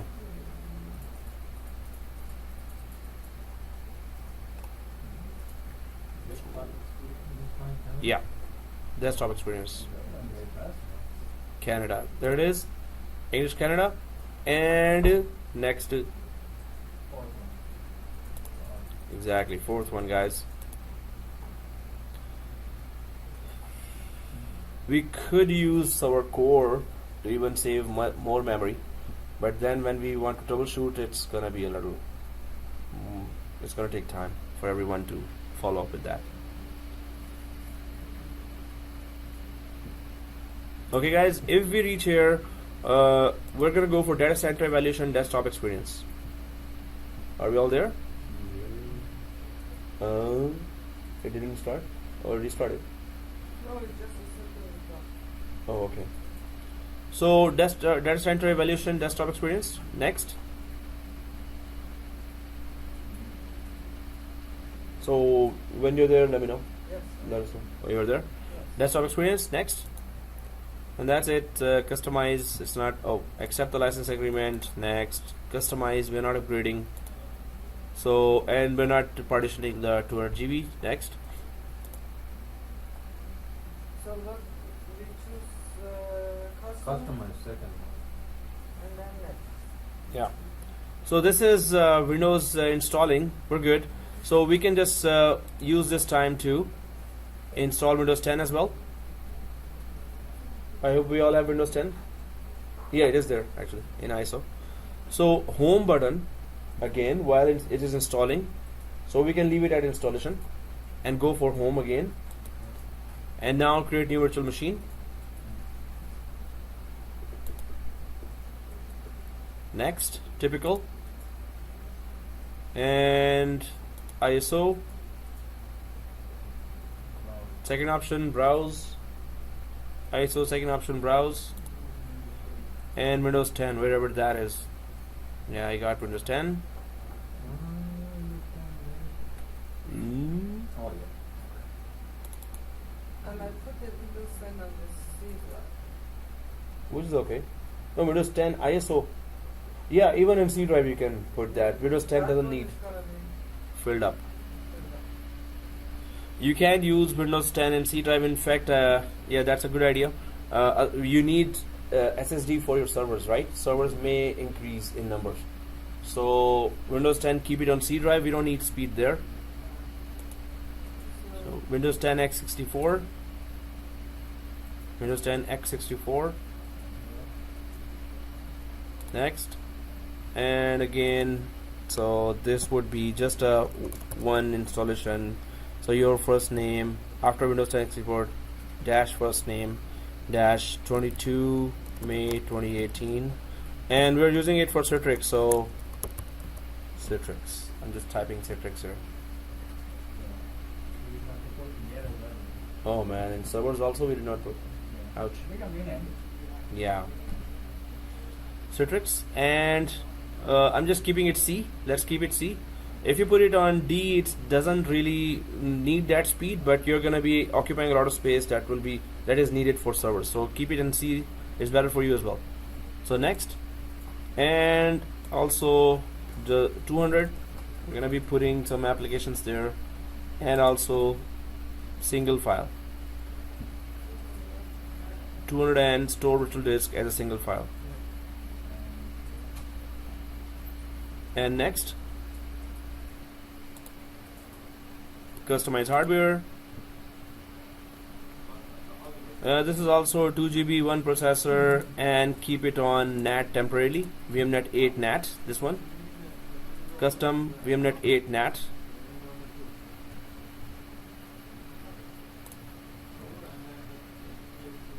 We can increase anytime if we need more. So let's click close here. 2 GB, 1 processor, and custom VMNet 8 NAT. Click close.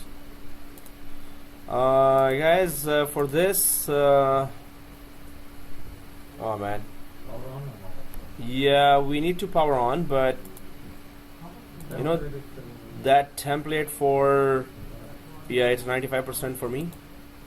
Windows 2016. Want me to power on or no? Windows 10. Yeah, power on. So let's power on Windows 10. And guys, we need all updates on Windows 2016. In template, if we do that, we don't have to do that in 4 servers, right?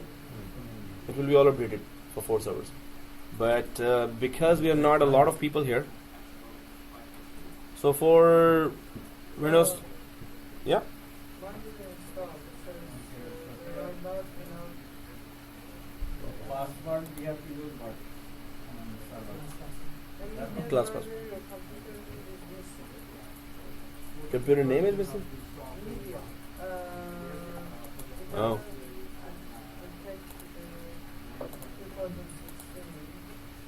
Maybe for 2016 it's not doing, or Windows 10. Ouch. So you may need a new one. Change his mind. Change his mind. pass exam? Yay! Pass the exam! Yay! I know. Yeah, which exam? Half an hour. In half an hour? Which exam in half an hour? He passed Citrix exam. So English Canada for Windows 10. Where's samosa? For passing the exam. Citrix exam he passed. No exam. He just went for some other work. Appointment. He went for interview. Oh. And he passed. That's good. And we clapped already. So Canada English for Windows 10. Next, custom. Oh, very good stuff. Very good. Really? Yeah. Wow, that's why. So template is done. Windows 2016 and 20, Windows 10 both. One is done everything. Wow, that's good, man. Windows 2016 is installed. Yeah. We need to do the template changes, and then we're gonna shut it down forever, like we did before for 2012. But let's not forget anything. If one step we forget, then in the class 4 servers will not have that thing configured. Huh? Class password, right? Class password. You started the template? What was the password for Citrix? No, we did not do sysprep yet. So we will start template, huh? What was the password for that one? Understand. Understand. That's what we need. For this, the concepts are a little tricky. So we're using the class password. Sorry. Yeah. How do I terminate this one? Terminate.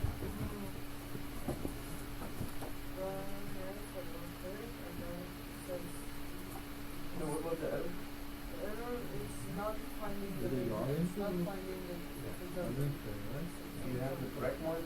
I have the correct one. Did you install all this 2016 before? Yes, yes. Oh. So I thought that I'm gonna do it. 2016. That is 2016 installed already, right? Yeah. You can convert that into template. Did you install it? Template machine should be a new one.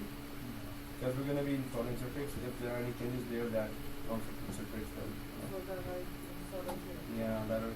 Then So how do I get rid of this?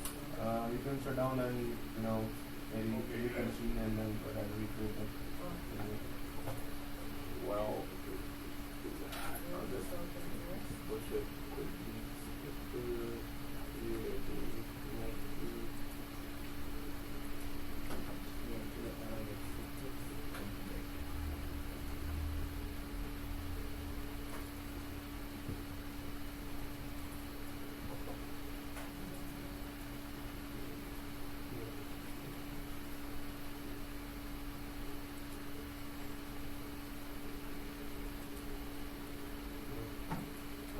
So this is template. So we start type template dash, and here dash your first name, and then dash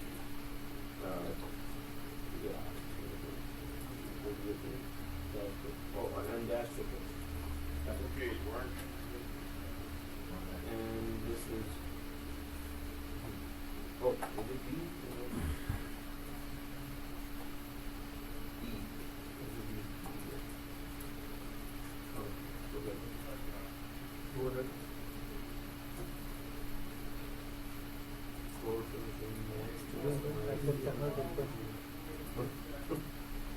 That's only this.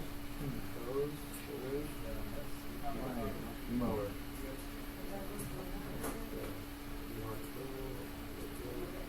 Home, new, typical,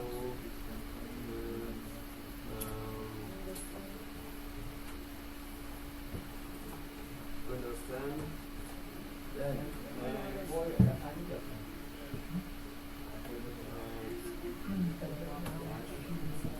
Your first name, 22May 2018, and Citrix. In this can be C53 100. Store a single file, thinking that system in the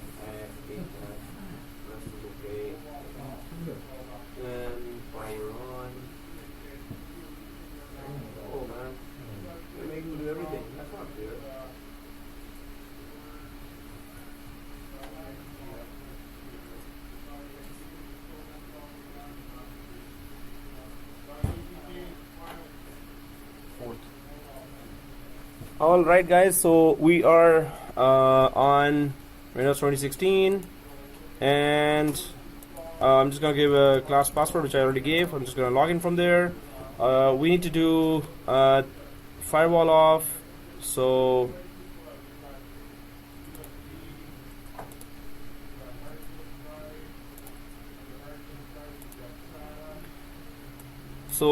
we're gonna go for those 6 or 7 things, which I always do. So I'm just gonna open my forum and go to that. Yeah. Oh, first activate.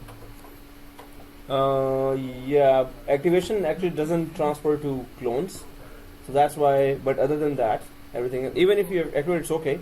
But when we clone it, we have to activate them separately. So activating here will not be of any use. So it's automatically activated. Okay. Oh yeah. So VM8 was there. So when you logged in, it was activated.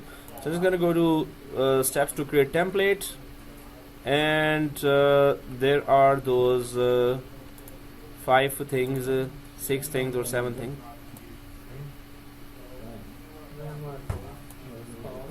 So Notepad. Oh yeah, that's good. Good idea. So I'll just put that thing in Notepad now.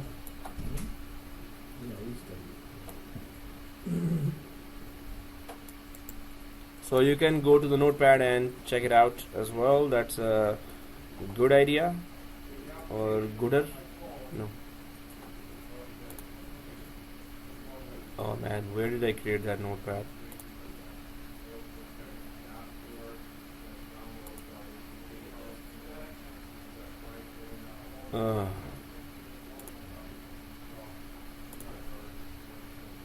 There's a Notepad, and let's so you can just follow from Notepad. 8 modifications for our template VM.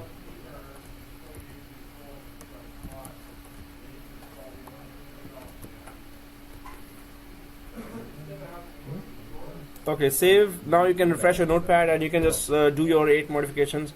So once we logged in from Windows 2016, we can install VMware Tools, turn off firewall, and time zone change is already done. Shared folder we need to create, internet security, export security we need to turn off, unlock the screen. So these are the changes we are going to do. So I'm just going to go back to server 1 first of all. Because it is VMnet 8, so it may have already activated. It's not server on a template, right? It's template, exactly. You're very right.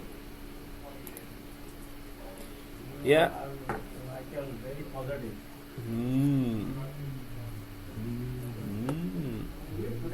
Donut, right? Salty donut? Yeah. No salty donut. Salty donut? Spicy donut. Or do not. So yeah, so I'm just gonna go for VMware Tools first of all, template, VMware Tools, and it is right click on top and click this VMware Tools, and then we go for, it pops up here, or it will go to your CD-ROM. So we can just check this,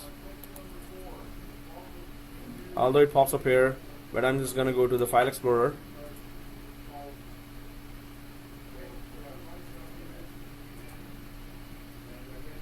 And then this PC, and this is the D drive for VMware Tools. Hi there, I'm Cortana, and I'm here to this help. Cortana. A little sign in here, a touch of Wi-Fi there, and we'll have your PC ready for all you plan to do. Which is mapped to the. You can use your CD-ROM. voice or the keyboard along the way, and if you'd like me to stay quiet, just select the sound icon. If So you in the need an Chrome, we don't assistive have to do screen reader, press the Windows, Control, and Enter keys at the same time to enable narrator.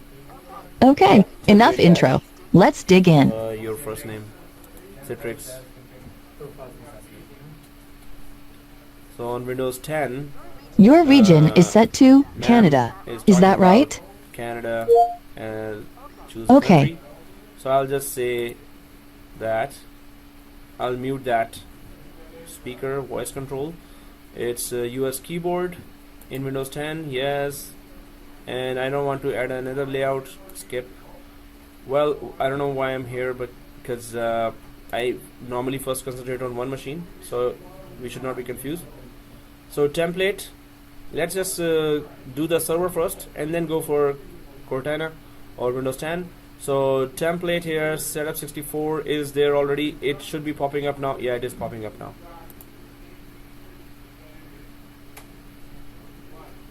And next, complete or typical, doesn't matter, both are okay. And so for VMware tools, I'm just installing that. Next, if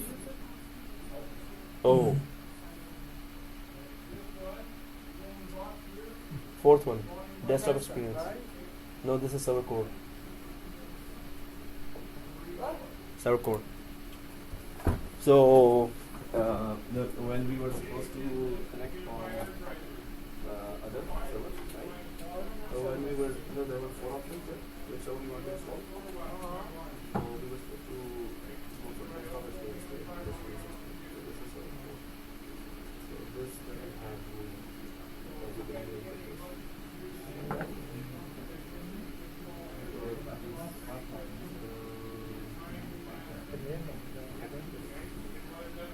Windows 10.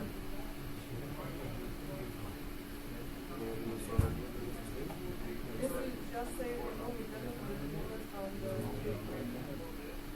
It takes more time to better install it.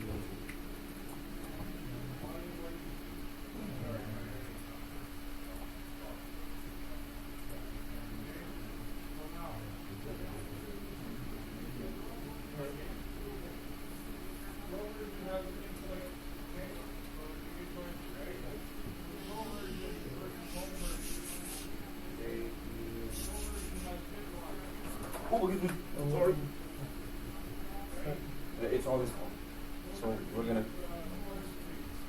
Hey, somebody's in a jacket. Yeah. And cold. Without the fan. Without the fan. Okay. You do that.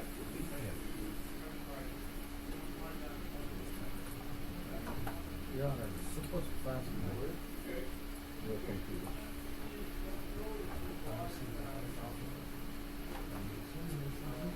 Yeah. Hey, my computer is still Windows 10 is still coming. Yeah. So there are 4 options. Which Windows you want to install? if you say Windows. It's server core or install, right? There's no way. It's a long time. But 2016 doesn't convert to full server core, which is just the right model.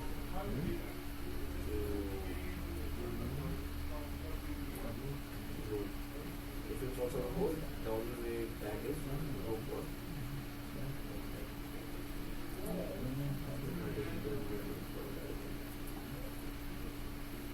That's what I'm saying. Go for and say that as well.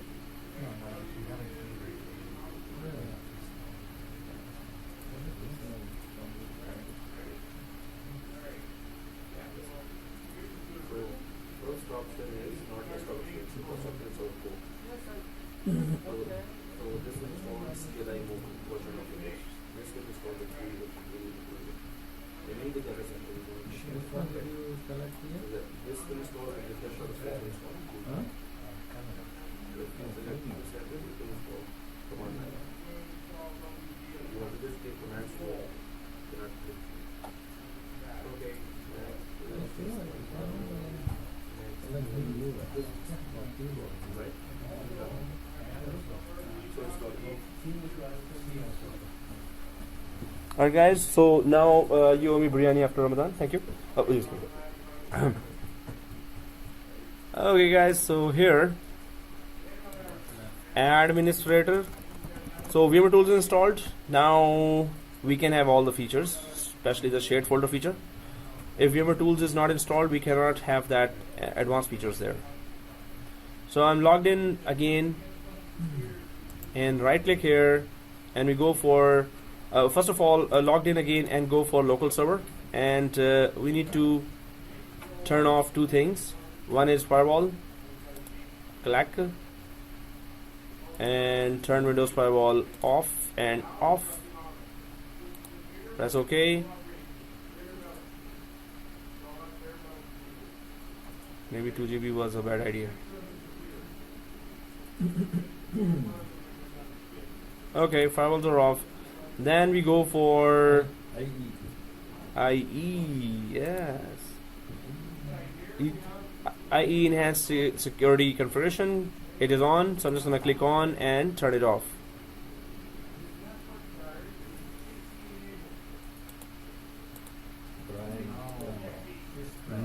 We are doing two courses in one time. So guys, this one, Windows Update. Oh yeah. Oh, gonna take a lot of time. You know, last time. No, better we do it. It's gonna take time. Start now. No, actually, check for updates. It is, we are connected to internet already, right? So the latest version of Citrix would need some updates already there. So patching is something that I've never been doing, but it's very important to, you know, it should be patched up to the latest updates, right? Now you're okay. Yeah, after hot coffee. It's already cold, man. Oh, she's leaving. No, she's determined. I haven't seen that determination. No, I've seen determination here, but that's very good determination you're showing, because you're not feeling well and you're still doing that. That's a very, it's a good example. Iqbal also came one day and he was not feeling well. Should we say That's his install determination. tools on the Yeah, VMware tools have to be first installed on both.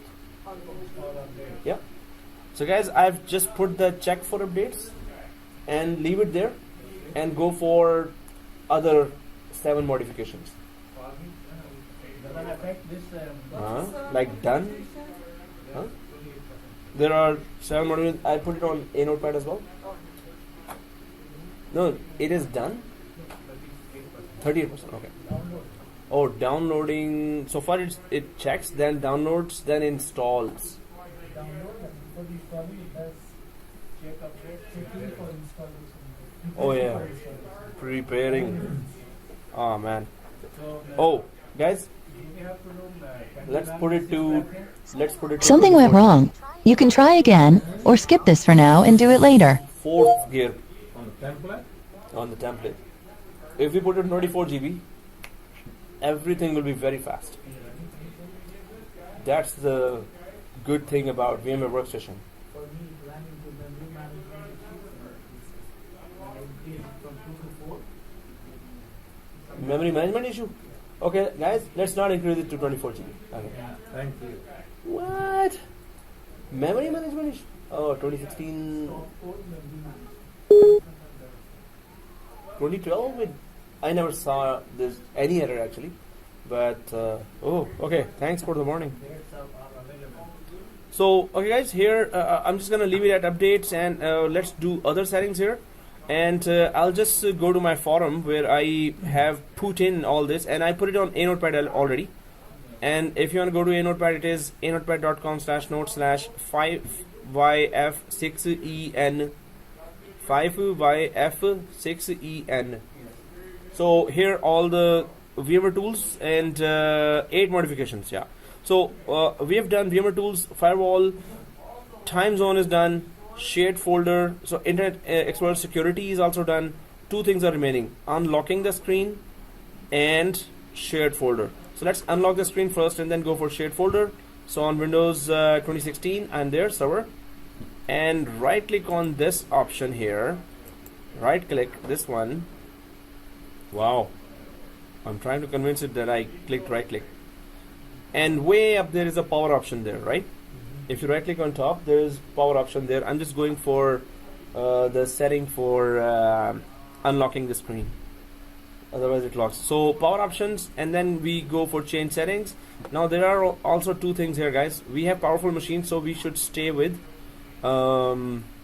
performance. Right click, You put the ABC password. small ABC, capital ABC, shift 1 2 3. So guys, you see balanced here and high performance. So let's go for high performance. Just put this window into high performance because we have that hardware there, and then change plan settings for the high performance, not for the balanced, right? We don't need to consume energy, right? Energy consumption on capable hardware. So high performance favors performance but may use more energy. So we have a lot of energy here in Netplus. So and we can just go for click high performance and change plan settings.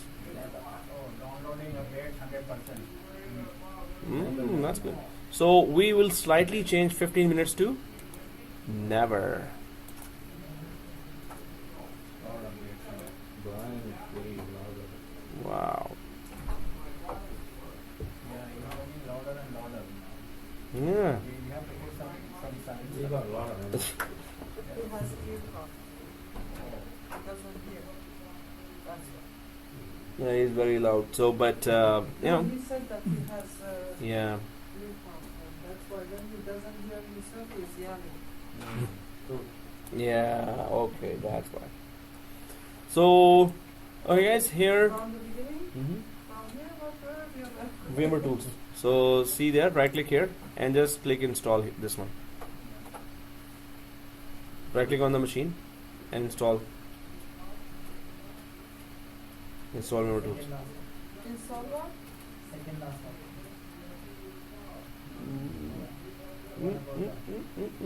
Up, up, up. Down, down, down. Second last. Already app installed. Oh, it is installed. Reinstall VMware tools. It's written there, right? This means VMware tools is installed already. No, cancel. Oh, it is installing right now. Installing. So you have to go to just D drive and select this. Go to D drive, go to CD-ROM, and then select this option. So I'll just maybe quickly do that, or you have the help there. Where's the and so guys, we were doing power options. We have done that, and now we can just go for that because we can install that, copy that software inside as well. So we're gonna go for shared folder now. So I'm just gonna right click on the server. Yep, you're installing VMware tools. Yep. So when you're done with that, let me know, because you have to next finish and restart them. So shared folder. Let's go to settings. I hope you all remember that. Options, shared folders. Everyone there? Yeah. So we always enable it, and we do this as well. Click map as a network drive. So click always enabled and click map as a network drive, both. Have you all done that? Yeah. Oh. And click add. And next. And browse. So what we need to do is just map it to the folder C drive ISO, because all the software is there. So C drive ISO. In my case, my D drive has the ISO. So or software folder, you can go for C drive ISO. And once it is given, so now it is mapped with this virtual machine is mapped to an external folder. If we ever want to copy anything back and forth, we can do that now. Next, to enable this share is okay. Don't make it read only, and click finish. So make sure your setting is like this. It looks like this. Always enabled and map as a network drive. So you have to ask them, right? So Tarun and Gulzar are okay by turning fan on, because the guys who are further away want that fan to be on. Like it feel cold? No. And if it is nearest, we are gonna feel cold. So everyone wants the further away fan, right? But there are further away students there as well. So we have to think about each other. Yes. Okay, so let's press OK. Oh, in old times there were these fans, you know, like hand fans. Manual fan. There are USB fans there as well in the market. USB fans, like USB and very small, but it is enough for, you know, one face. Hold on. Okay.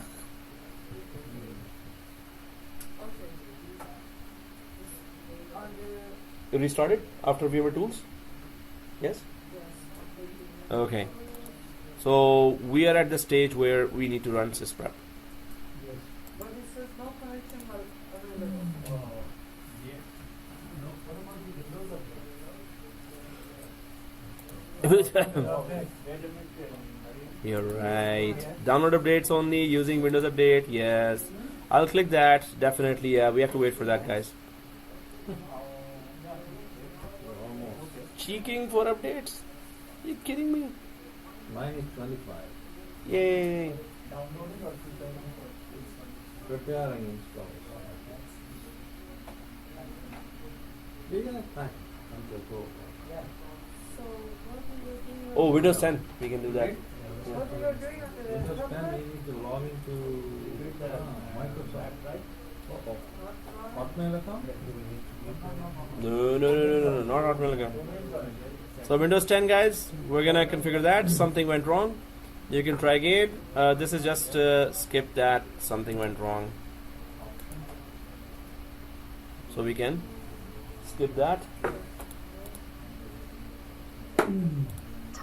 Type what you want to name your account. So who's going to use this PC? IP address, no need to put any IP address. Admin. Sorry? IP address. No, No need IP address. because we're gonna change that anyway. So guys, who's going to use this PC in Windows 10? Admin. So type admin. Don't put anything else, or remember what you put there. Yeah. Admin, you already done with Windows 10? Here, who's going to use this PC on Windows 10? I didn't. Admin. Because we're installing. Signing with Microsoft. Oh, okay. Domain. Click left bottom. Okay, now type a password for your Next, account. password. Yeah. The share folder is Citrix? And one more time to make sure we've got it right. No, C drive ISO.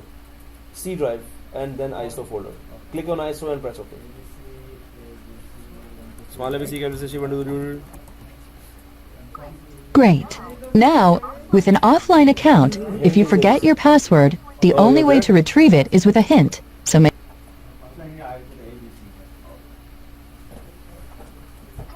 Hey, look! It's the me part of setup. Can I have permission to use the info I need to do my best work?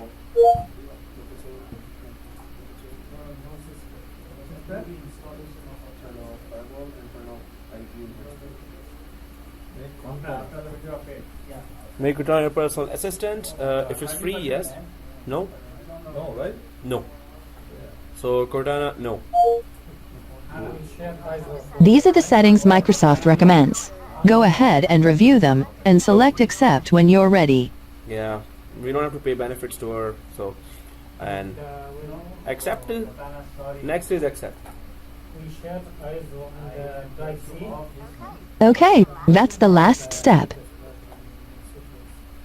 No, so it's gonna be there. We need to get a few more things But polished that's up for only you, that it will and Windows will be all yours.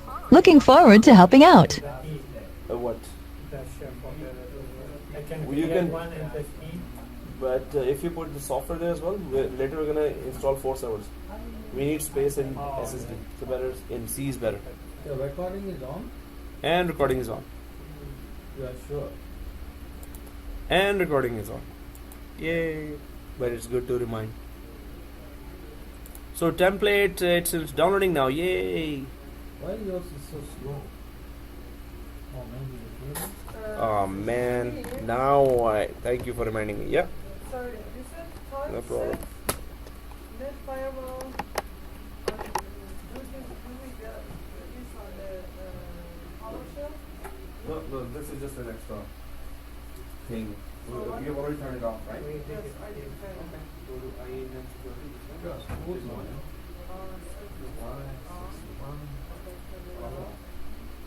Okay. The time. Yeah, she's Okay, what is it? power options. You're telling me. high performance. Look at it. Change the message. They have to now. Yeah, he just got it. He was on Wi-Fi. So what we are doing the audit? So we don't have to do that throughout the course. Click here. Yeah? Yeah, download. Oh, your internet is not. That's So what I said. Here, because she's already on. She has one करना then I just stop. oh, he has. Yeah. So VMnet 8. I Right here. look at it, it's on 8.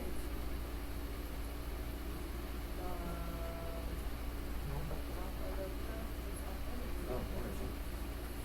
You have to clear IT config. Please.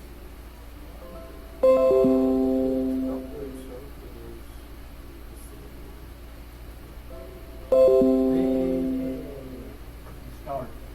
Really? All? No, it's not. Let's see.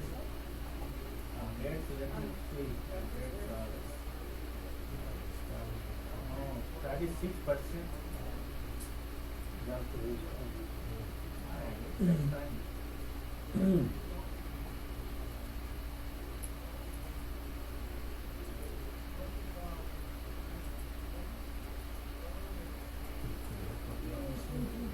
Pretend that you're not watching.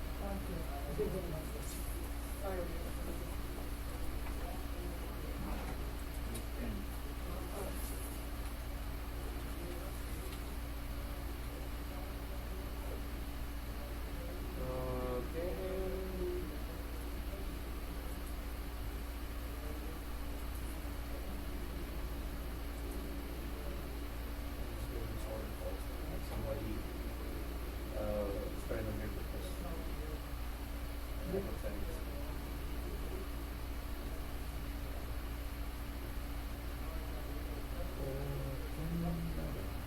So it's downloading, guys. Defender 2016 for community update for access control of the system. Software removal tool. Oh yeah. Now we're back to the reports.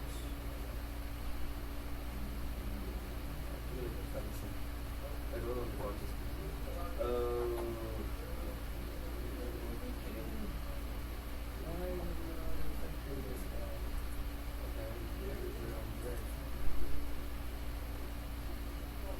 yeah, maybe it is. I'll shut it down.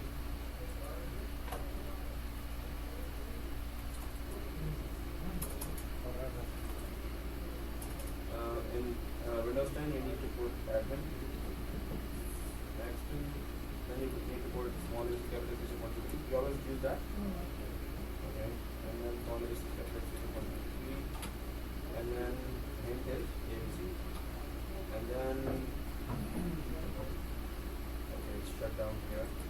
So I'll just go over the network settings again. Maybe it is now going to operate. Oh, so it's going.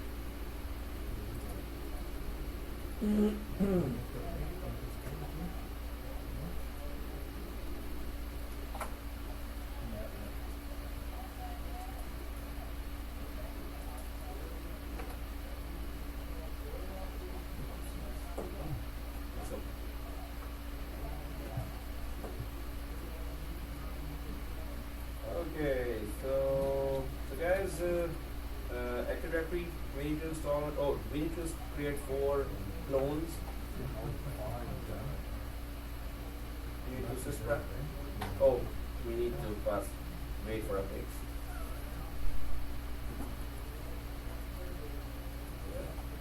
Template has to be carefully created.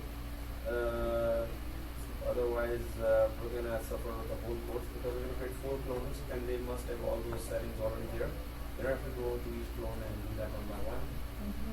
So the template server is actually the configuration. Yeah, and it's a golden image we can say. So we're creating that ourselves. So throughout the course we can just only clone. You don't have to do big things. So yeah, it is connected now. And local server and downloading 7.1 14%. Wow, I'm really fast.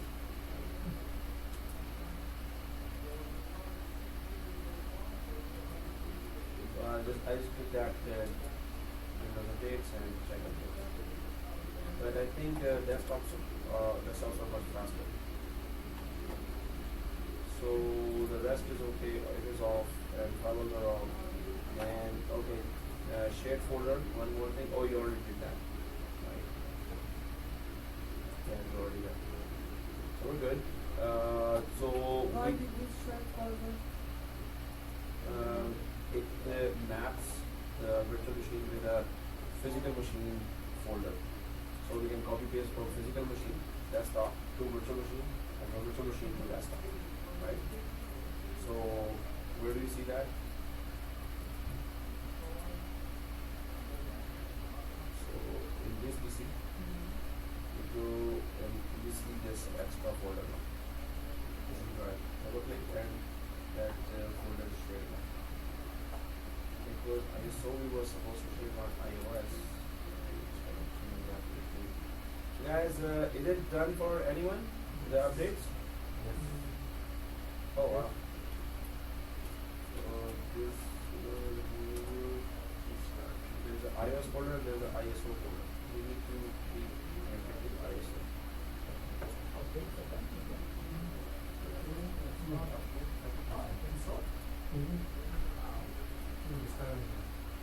Your RAM is 2 GB? Yeah.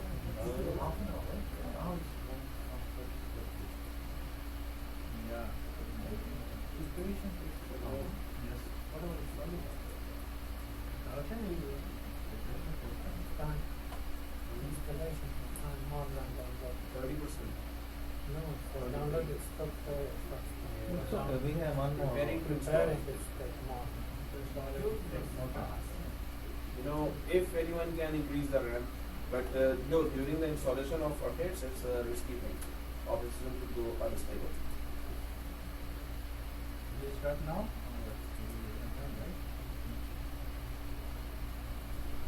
Other than that, I think we're done with so we will do firewall, back to share folder, against storage setting, unlocking the screen. You unlock it as well, right? So you're just waiting for this updates now. Unlock it, check here.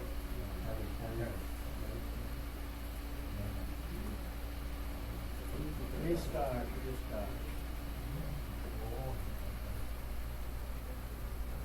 Waiting,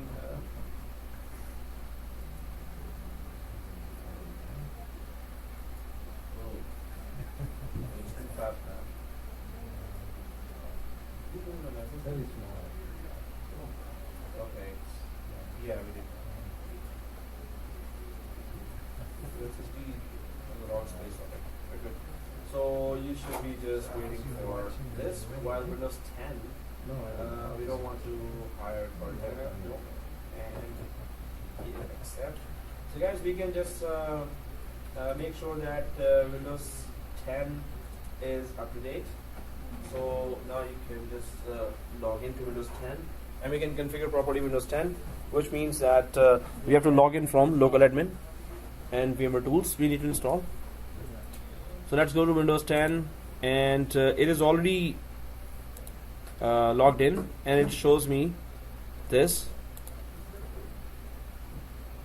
blue bars and I see 90 days already written there, but right? Everyone you see have that? to yeah, you can't. It will actually restart, right? The update is going on. For Change it. server? Change it down, yeah. So Oh, this let's one not Windows change 10? it. No, this is Windows 10 now. Oh, sorry. So let's go to Windows 10 while we are waiting for updates to be installed. Let's go to Windows 10 because we might need it immediately. Well, okay, not immediately. So Windows 10 also, VMware tools, we need to install, turn off the firewall, same thing, and power options. So Windows 10, it's installing. So install VMware tools, I haven't done that, so I'm just going to click that now. This, install VMware tools.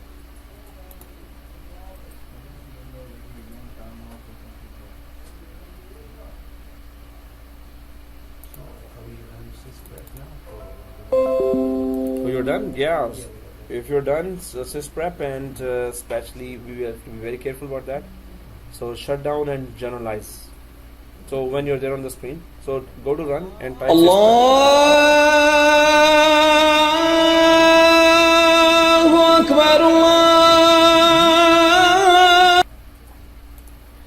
So this is the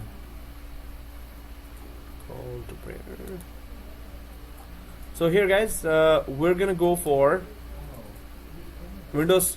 So Windows 10 is updated for everyone. I think it is updated for everyone, right? When we restart, Windows 10. no, the update, restart, Oh, so you've restarted already. I mean, it asks you to restart. yeah. You know, you guys started early, so you got the full bandwidth. Whoever started late, they have shared bandwidth now. You install VM2 on 10. Yeah. So Windows 10 here. VMware Tools I'm installing now. So I've clicked that install VMware Tools, and it should be the software should be mapped to my DVD now. See, so I'm gonna go to this PC, and this is the big VM icon showing there, and I'm just gonna double click that because I clicked the install button, so it mapped that software to the DVD of Windows 10. Double click that, and yes, it's gonna launch, and next finish, click complete, and next finish, and restart Windows 10. Oh man, seriously. Come on, you can have 45 minutes. I don't think it's gonna finish by that time. But if I suspend it, so it's gonna freeze that configuration. Because it's laptop, so I'm just gonna, I can take it home and keep doing that.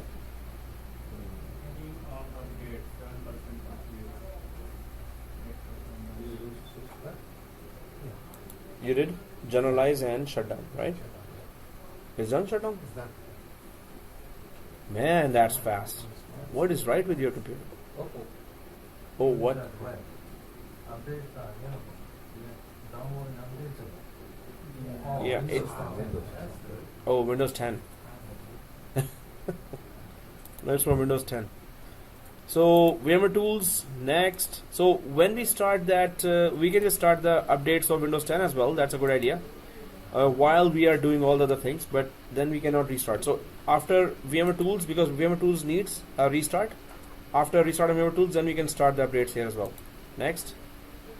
So I'm just installing VMware Tools and then restarting the Windows 10. After that, once you log in, enable updates here as well. Oh man, 41%. Seriously, are you kidding me? After 60, it will go fast. Oh, okay.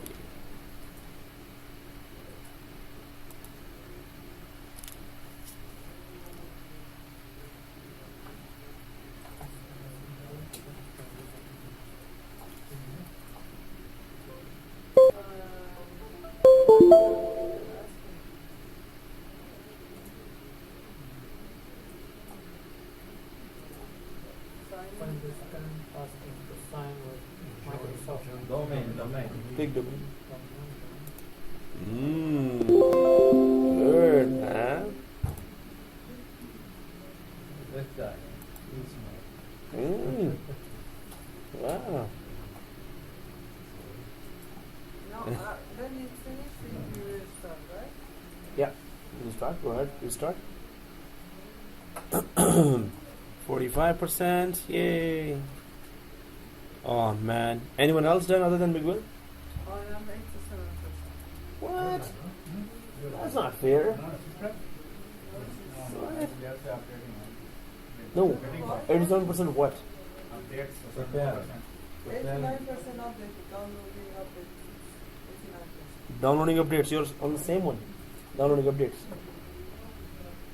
Okay. My machine is really slow. You have to do the 10 update. After VMware Tools is installed and restarted.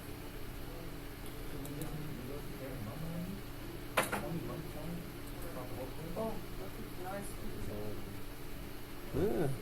nice. Yeah. We can create this as a template as well if we want.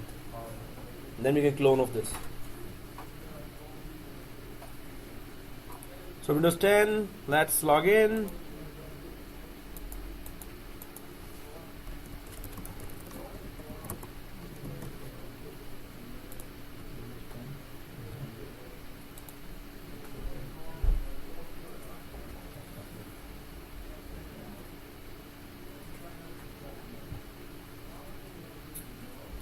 So Windows 10 here, I'm logged in now, and Memory Tools is installed, so I'm just going to go for Control Panel and turn off the firewall. I'll just type in search fire, and there's the firewall. In Windows 10, if I type in search fire, there's the firewall. Click the firewall.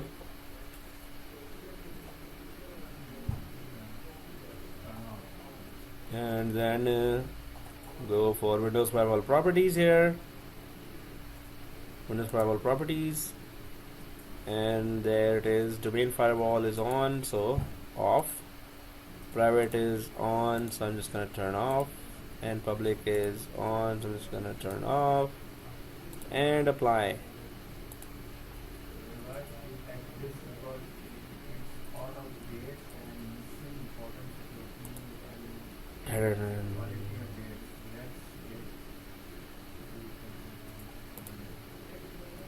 So firewall is off. Actually, we should start that. You're right. We should start the updates. Control panel. So I'm going for Windows 10, searching control panel, and then I go for system and security, and there is not the.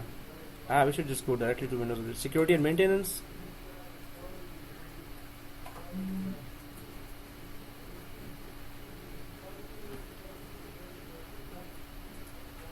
In security, there you go. We don't have Windows Update.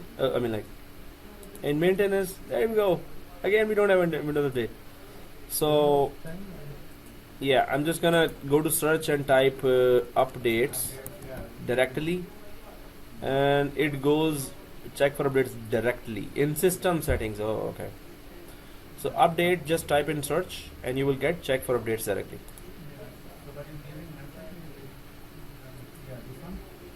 Oh, it is so check for updates because it is. Oh, okay. Check for updates because it is at risk. Just click check for updates. Yes, sir. Oh. Anyone there? So, Well. runs this step while the material Ooh, no. Oh, shut down?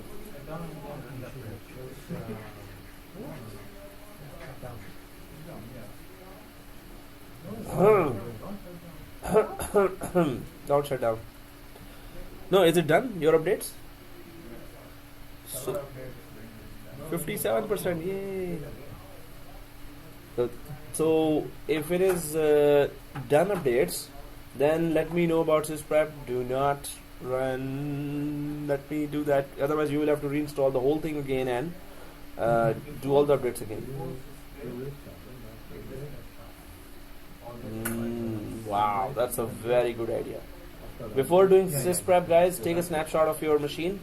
So when you're about to do sysprep and sysprep messes up something, so we can go back to the snapshot. Very good idea. So these tasks are so boring that I'm getting 30 on now. Where's the action? It is not moving. Download. On. 36%.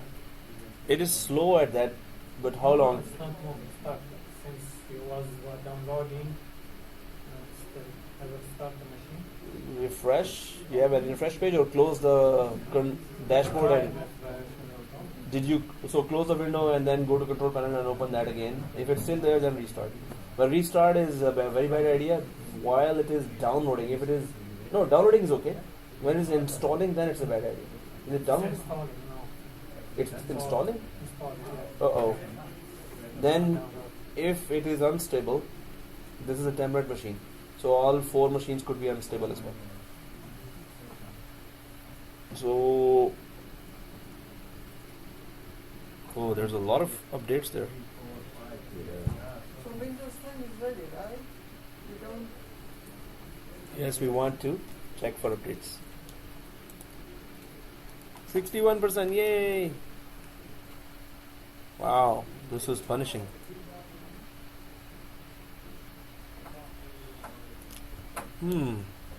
If one of us have these updated window, we could just give that full ready template to all others. Copy it to all others. Yours is done. I think Vinaz would need that, and well, by that time we'll all be done. Your Windows 10 is done as well? Yeah. What? Yeah, he got a new PC. New PC Yeah, and good remember, connection. This wasn't working before, right? Yeah, and then he got a new PC, but his internet connection is too good. Did you upgrade, put the RAM up a little? No. Yes. Oh. Before I Before you started, you put it to 8 GB or Which one? The template? Windows 10 RAM? Windows license is expired. Yeah. So are you connected to VMnet 8? Hmm? VMnet 8. Connect to internet and refresh. I am connected. Is it connected to internet? Windows 10. So 65%, yay! So Windows 10.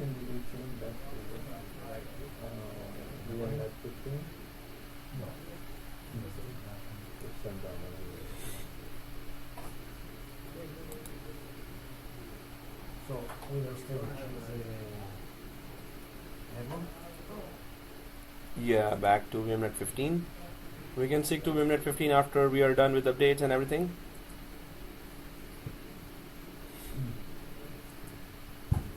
On Windows 10, we haven't done the power options as well. So let's go to power options of Windows 10 as well, like this. And then put it on, it is already on high performance. Change plan settings, and never is already there. Oh, seriously? I thought I was on Windows 10. Now I'm on Windows 10.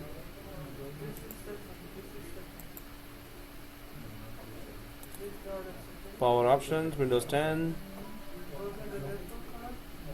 And change it to never.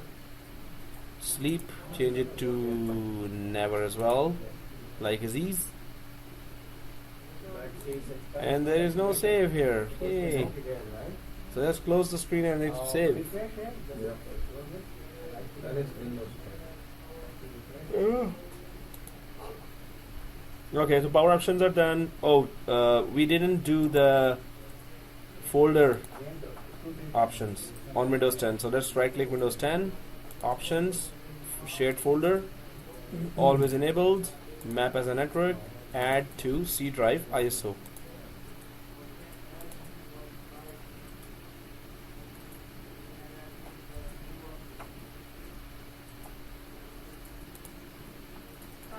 Anyway, what did you do for the network thing, for the template? The Windows is not getting connected, but template is connected. Template is okay, let me check that. Network for template server is connected, but not Windows 10. Oh, that. Okay.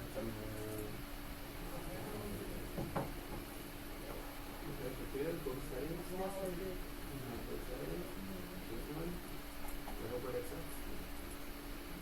Oh, it does. And there it goes. Since we're here,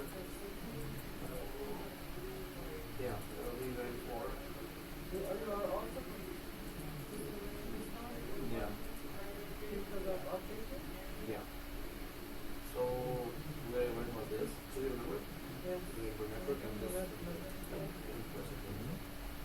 While we're here, so Power, we no need power. power. Yeah. So that was there. This would be very good. Is that just straightforward? This one for you, yeah, this one. Map to external shared folder. For the physical desktop and the power options.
all.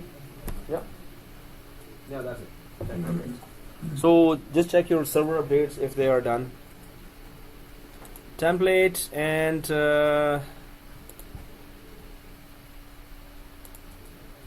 yay! I'm not done. Okay. Yeah. That's 30%. Yeah, I'm on 81%. Downloading So there is updates. another update after that update. Yeah. And another. So today we just make our lab perfect, because then throughout the course we're gonna go smooth. This one template we can keep on creating clones, which will be updated as well as all 8 modifications done. So that's why we spend the first day doing that. Downloading update 33%.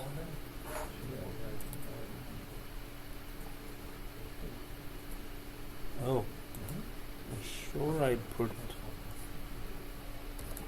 updates.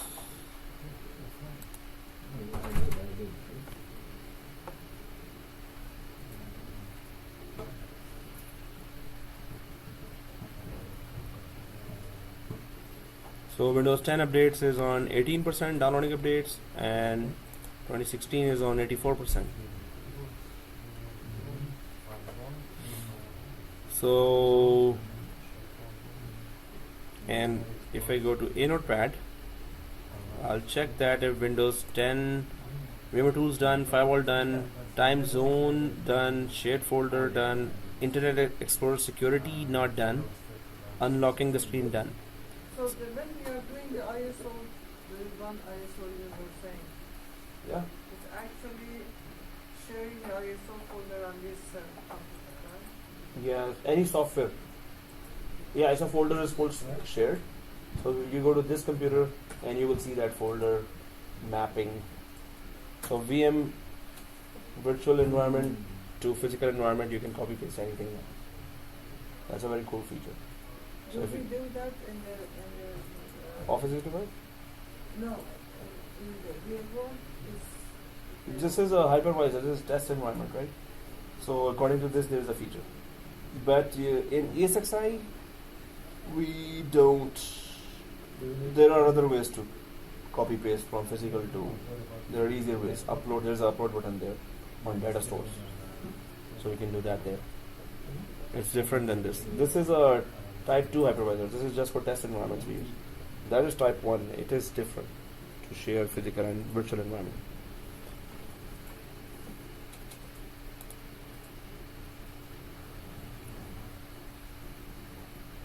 So after update, Citrix and shut down, right? Yeah. Before sysprep, we take a snapshot.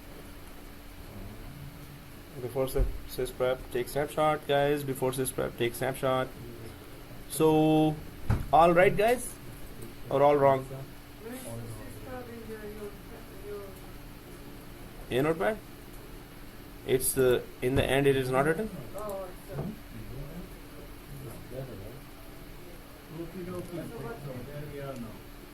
it's So you didn't say before the sysprep snapshot. no, it doesn't say that. So I'm just gonna write it there now. So before sysprep, guys, it is better. So please take a snapshot before sysprep. What do you put? Before snapshot?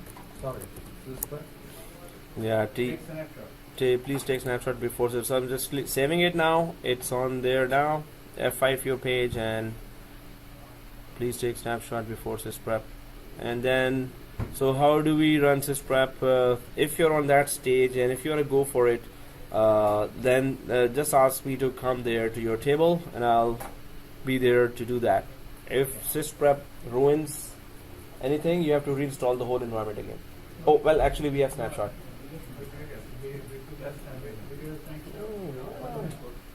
Shot. Huh? So you're ready for sysprep? All right.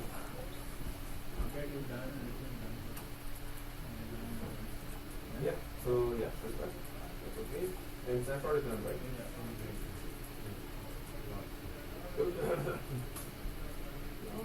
Yeah, the shutdown. So generalize and shut down, that's it. And press OK. And no error comes. Anyone else doing sysprep? If it's better to let me know as well, and I can be on your desk.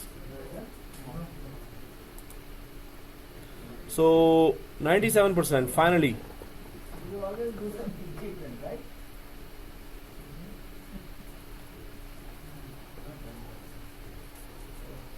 Do you have a snapshot Word document of this installation?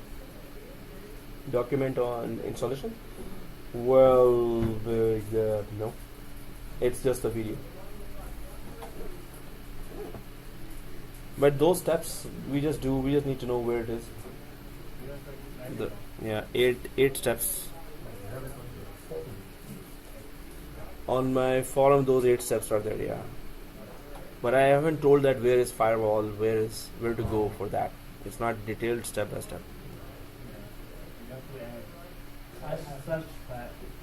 Yeah. Oh, step by step document? So, Mariam, if you need a step by step document for all these 8 modifications, Tarun has. His documentation is others' documentation is also very, Iqbal's documentation is very professional as well. His documentation is very professional. Step by step, like a book format. It's very good. Because I forgot in 2 minutes the connect button. Hey, that is my line. I only forget in 2 minutes. Only I am supposed to forget in 2 minutes. You stole my line. And there is a money for that, right? Yeah, it's copyright protected. Copyright protected. Only I can forget in 2 minutes. So I'm suing you now. Yeah. You are trying to Tarun. Oh yeah, that's preparing to install updates. Yeah. Again. Man, this guy's kidding me. Install also takes time, guys. Yeah. Install. Really? Ah. Hey, that's Mr. Positive. That's very good, man. Being positive is one of the biggest virtues. Being positive. Everyone likes being positive.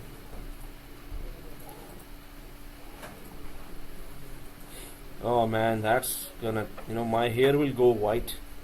It's gonna take that long. Yeah, no patience. Be patient. Wow, Dr. Michael. No, he had the samosa, that's why he's patient. Oh, that's why, huh?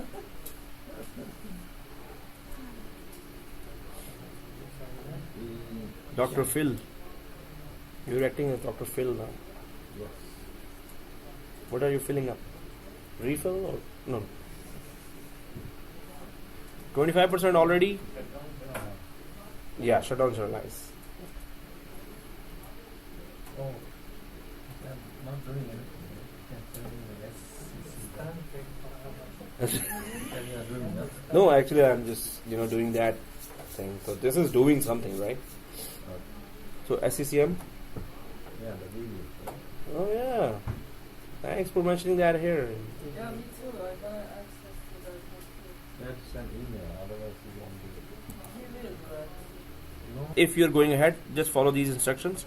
Otherwise, you may have to create the clones again. Oh. So, after doing this instructions, after creating template. Putting the coordinate down. For now too, we can increase for only few servers. One or two servers will be 4 or 8 megabyte later, 8 GB. Yeah, after creating 4 clones, then put it back to 4 mega. Yeah. The template. Okay. Now I'm ready. Ooh. Sysprep alert. Sysprep alert. Oh, yeah. What to do, Sysprep? So did you do Snapchat? Yeah. That's why I asked. So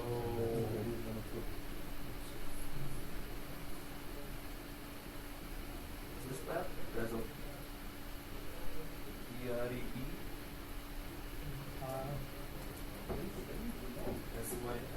SYSPREP. Preparing the first one? Oh, this prep. That's good. Sister what? SYSPREP. That's it. That's right. You've heard that. Nurture. Sister is a You mentioned it. You've heard that. what is PREP? SYSPREP. Now we need to create 4 clones. Yeah, mine. No, not the E as a We can do And that. then And then double this is that.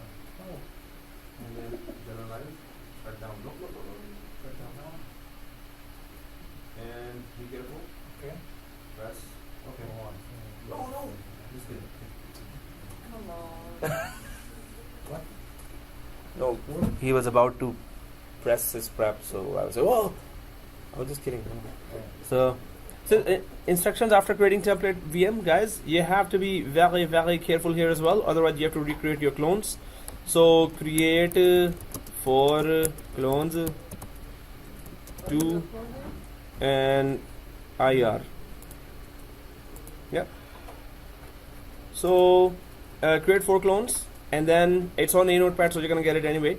Also, and then create all clones as linked clones.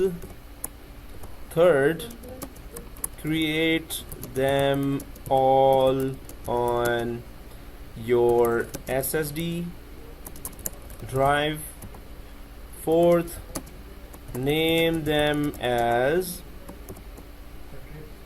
server 01. Let's keep it simple. Server 01 dash, don't put my name there, your first name, dash 22May 2018 Citrix. Yeah.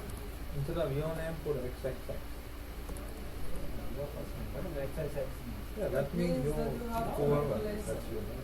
Your first name, but don't put your first name as your first name, right? Your first name, common thing. Yeah. What about the memory? Is that 4? So let's keep all the memories as 5. Keep when you're cloning, at that time it doesn't ask that. So when you start, so after The template, exactly that. Thank you. After doing all of creating 4 clones as above, then go to template VM and right click it and change its memory to 4 MB. GB. MB. MB. Template. Why? So it should not get accidentally started. If it starts, then you have to run sysprep again. So you do that after creating the clones, right? Yeah. Not before. After creating 4 clones, then go to template machine and just make it 4 megabyte. Why? Because then template machine cannot be accidentally started. If you start it, then you cannot create clones unless you go again do sysprep to this. If we change now, it won't accept, right? Then all clones will be 4 MB. When you start the clones, before that, just change it to 2 GB if you want to start the clones. But so that's why we're saying that keep it on 2 GB and create 4 clones. Then come back here and change its memory to 4 megabyte. Now you cannot accidentally start it. If it starts, it's going to say that on 4 MB it cannot load. So, and it should be shut down forever, template machine. Why, Mariam? Because it's Template machine. template. So if it started, so what? It will. Then if we shut down normally, suppose we accidentally started, and if we shut down normally, so then we create a clone. That clone will have the same SID. which is security identifier. Yes. So if the same SID is there, it cannot join the domain. So if you want unique SID, then shut it down with sysprep. That's what we just did. Now when we create 4 clones, they all have unique SID. New SSDs, everyone. Yeah. We need to change But the then VMware. they do have 15, yeah. Yeah, You have to change the VMware 15, right? after activation, yeah. the SID is the same as the clone, right? Huh? They need clone. Yeah. So we are changing it. So SID will be unique now because we created the template that way. We shut it down with sysprep. Now when we clone it, all clones will have unique SID or new SID. If we shut it down normally without sysprep, just normal shutdown, and when we create 4 clones, they will all have same SID. They cannot join the domain. So that's why we are carefully doing the whole process here. So can we have that note on the notes? Notepad? So you say, so we have to give the name of server 2, 3, 4, right? Then? Oh yeah. Yeah, this is on the notepad now, that how to put the naming convention. So click save. So guys, strictly follow this, otherwise you will have to recreate the clone, or during the course you will have some trouble. So don't make it full clones because they spread faster, and you will run out of SSD space, and then we will all be going ahead and you have to create that space. So make it link clones already. You need to update that. The first option is the current state in the virtual machine or the existing snapshot. Yeah, that current state, the first option. Oh, so you want that? So create 4 clones. Before that. When we Yeah, we can say that. oops, where did I go? Now I have to change the numbering. Hey, don't they have auto numbering here? No. What kind of notepad is this? Oh, rich text editor. Enable rich text. Now I'm very rich. So okay. Does it support that? Yeah, it does.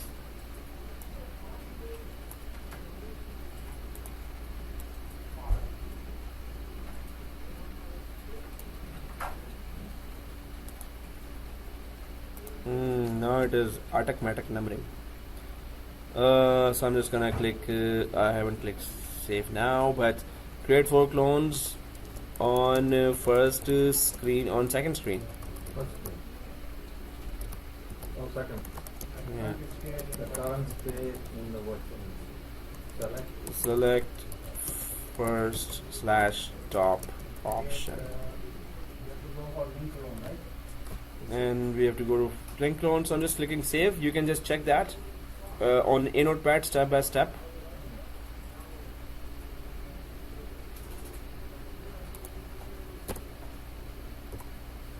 Oops. So when we are right clicking for creating a clone, at that time on second screen, yeah, change it to, and that's the 4th step here. On second screen, just First top option or top option? top option. Oh, option. It's not option, it's option. So thank you for that, and click save. Change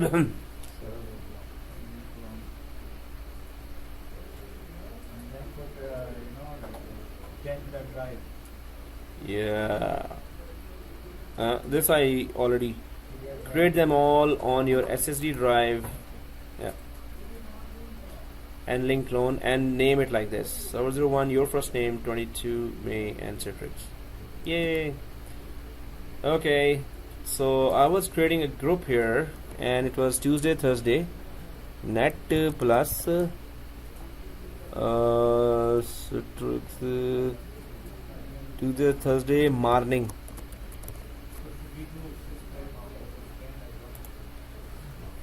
Well, we may need second client as well.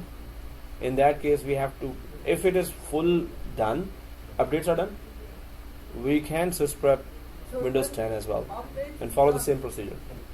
We restart the server, it says restart now, or If it says restart, go ahead and restart. Oh, it should be showing that to me as well, restart. Just gonna click I'm not a robot and click continue. The group has been created, and I'll invite people. Let's invite. In fact, I'm just gonna add you all, direct add.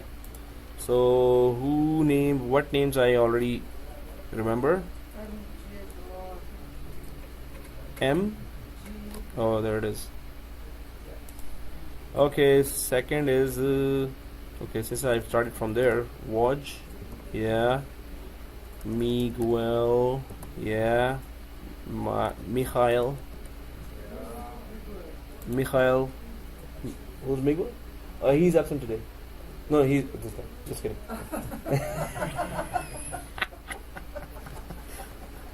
So, Iqbal is. Oh, there are many Iqbals here. Proxim. And goals are goal. Okay. And Tarun. So those who show up today are added only when they show up in next class. Then Forgot my name. Oh yes, I'm. Mikhail. Oh, Mikhail. Mikhail That's Gorbachev. why. Mikhail. Yeah, Angelo. So adding you to Citrix group. Add. I'm not robot. Continue. Okay, 7 people added, and I'm just gonna send now that hey, it's a Citrix group and I'm sending SCCM lab. Anyway,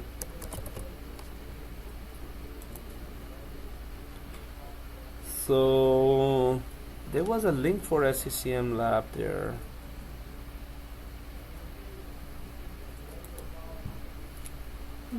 It scared me, man.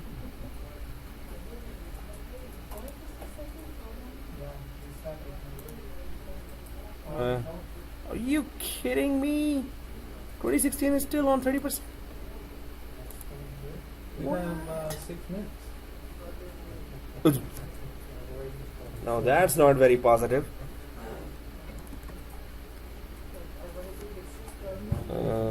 SCC.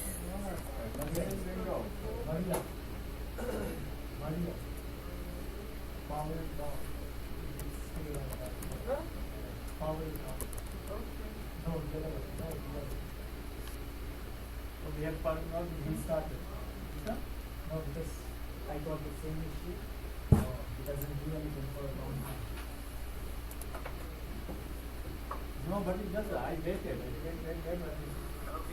Okay, so we are starting today our topic for Microsoft Intune, and that's the cloud version of SCCM.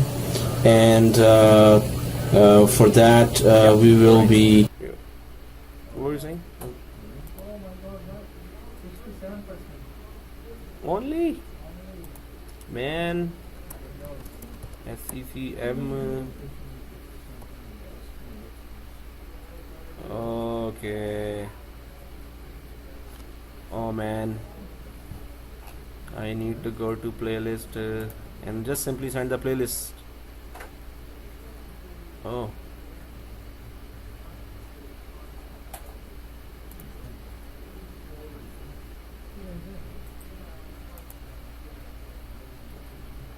Oh man, seriously?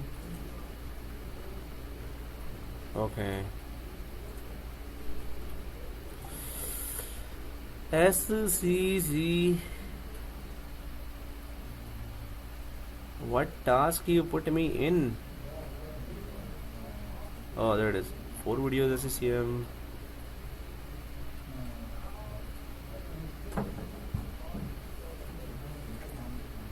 They're still doing that. Wow. Still going to. Yeah. But now it's showing you the number. Yeah, it was not showing the number. Hello and welcome to day 1 of SCCM. See you. Hello and welcome to Day 1 of SCCM 2012 class. There. I think it is public. So.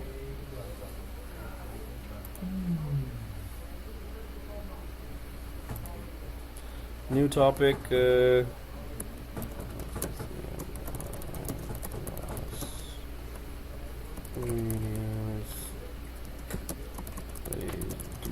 these labs at home. Okay, so you should be receiving it now.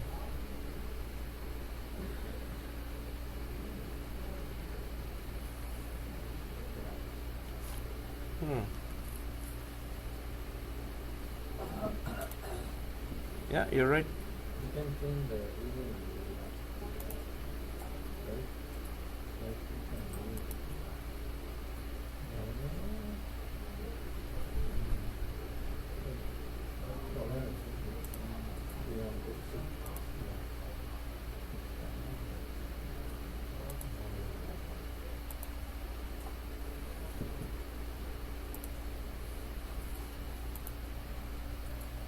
See you next Tuesday.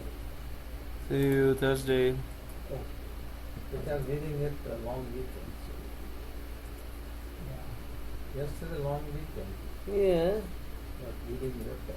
Oh. Why? You want a long weekend? Longer weekend. I am worried to find a job soon. So no class, no class leaving or no off days.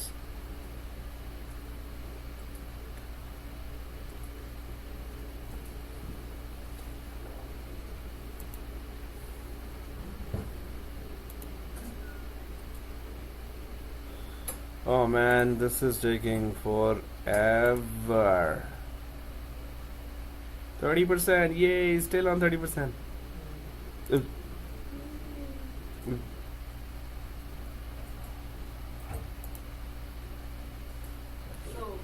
when the template comes back up, you have to log in, right? But Yeah. it doesn't give me the control delete option now.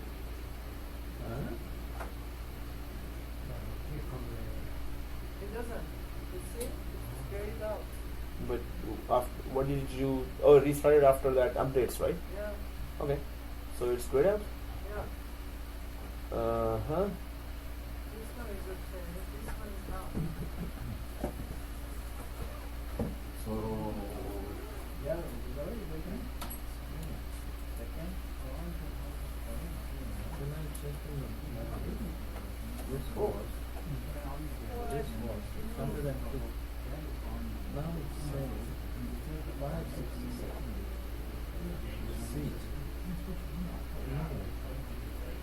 It was still hovering on. this was 150. Now it's increased. That's why I put all the virtual machines here.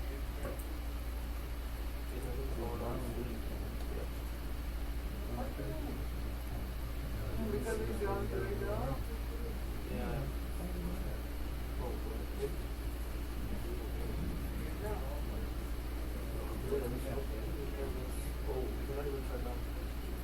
No, it's not. So you can wait for it, and you can wait for it till 4:30 here, and Any process.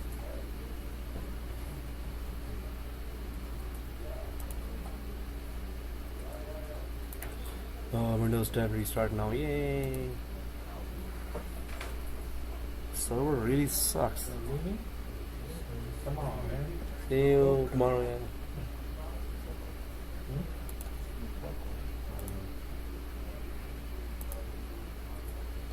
So turning down. And Thursday we're gonna create clones. All right, see you. Okay. Yeah.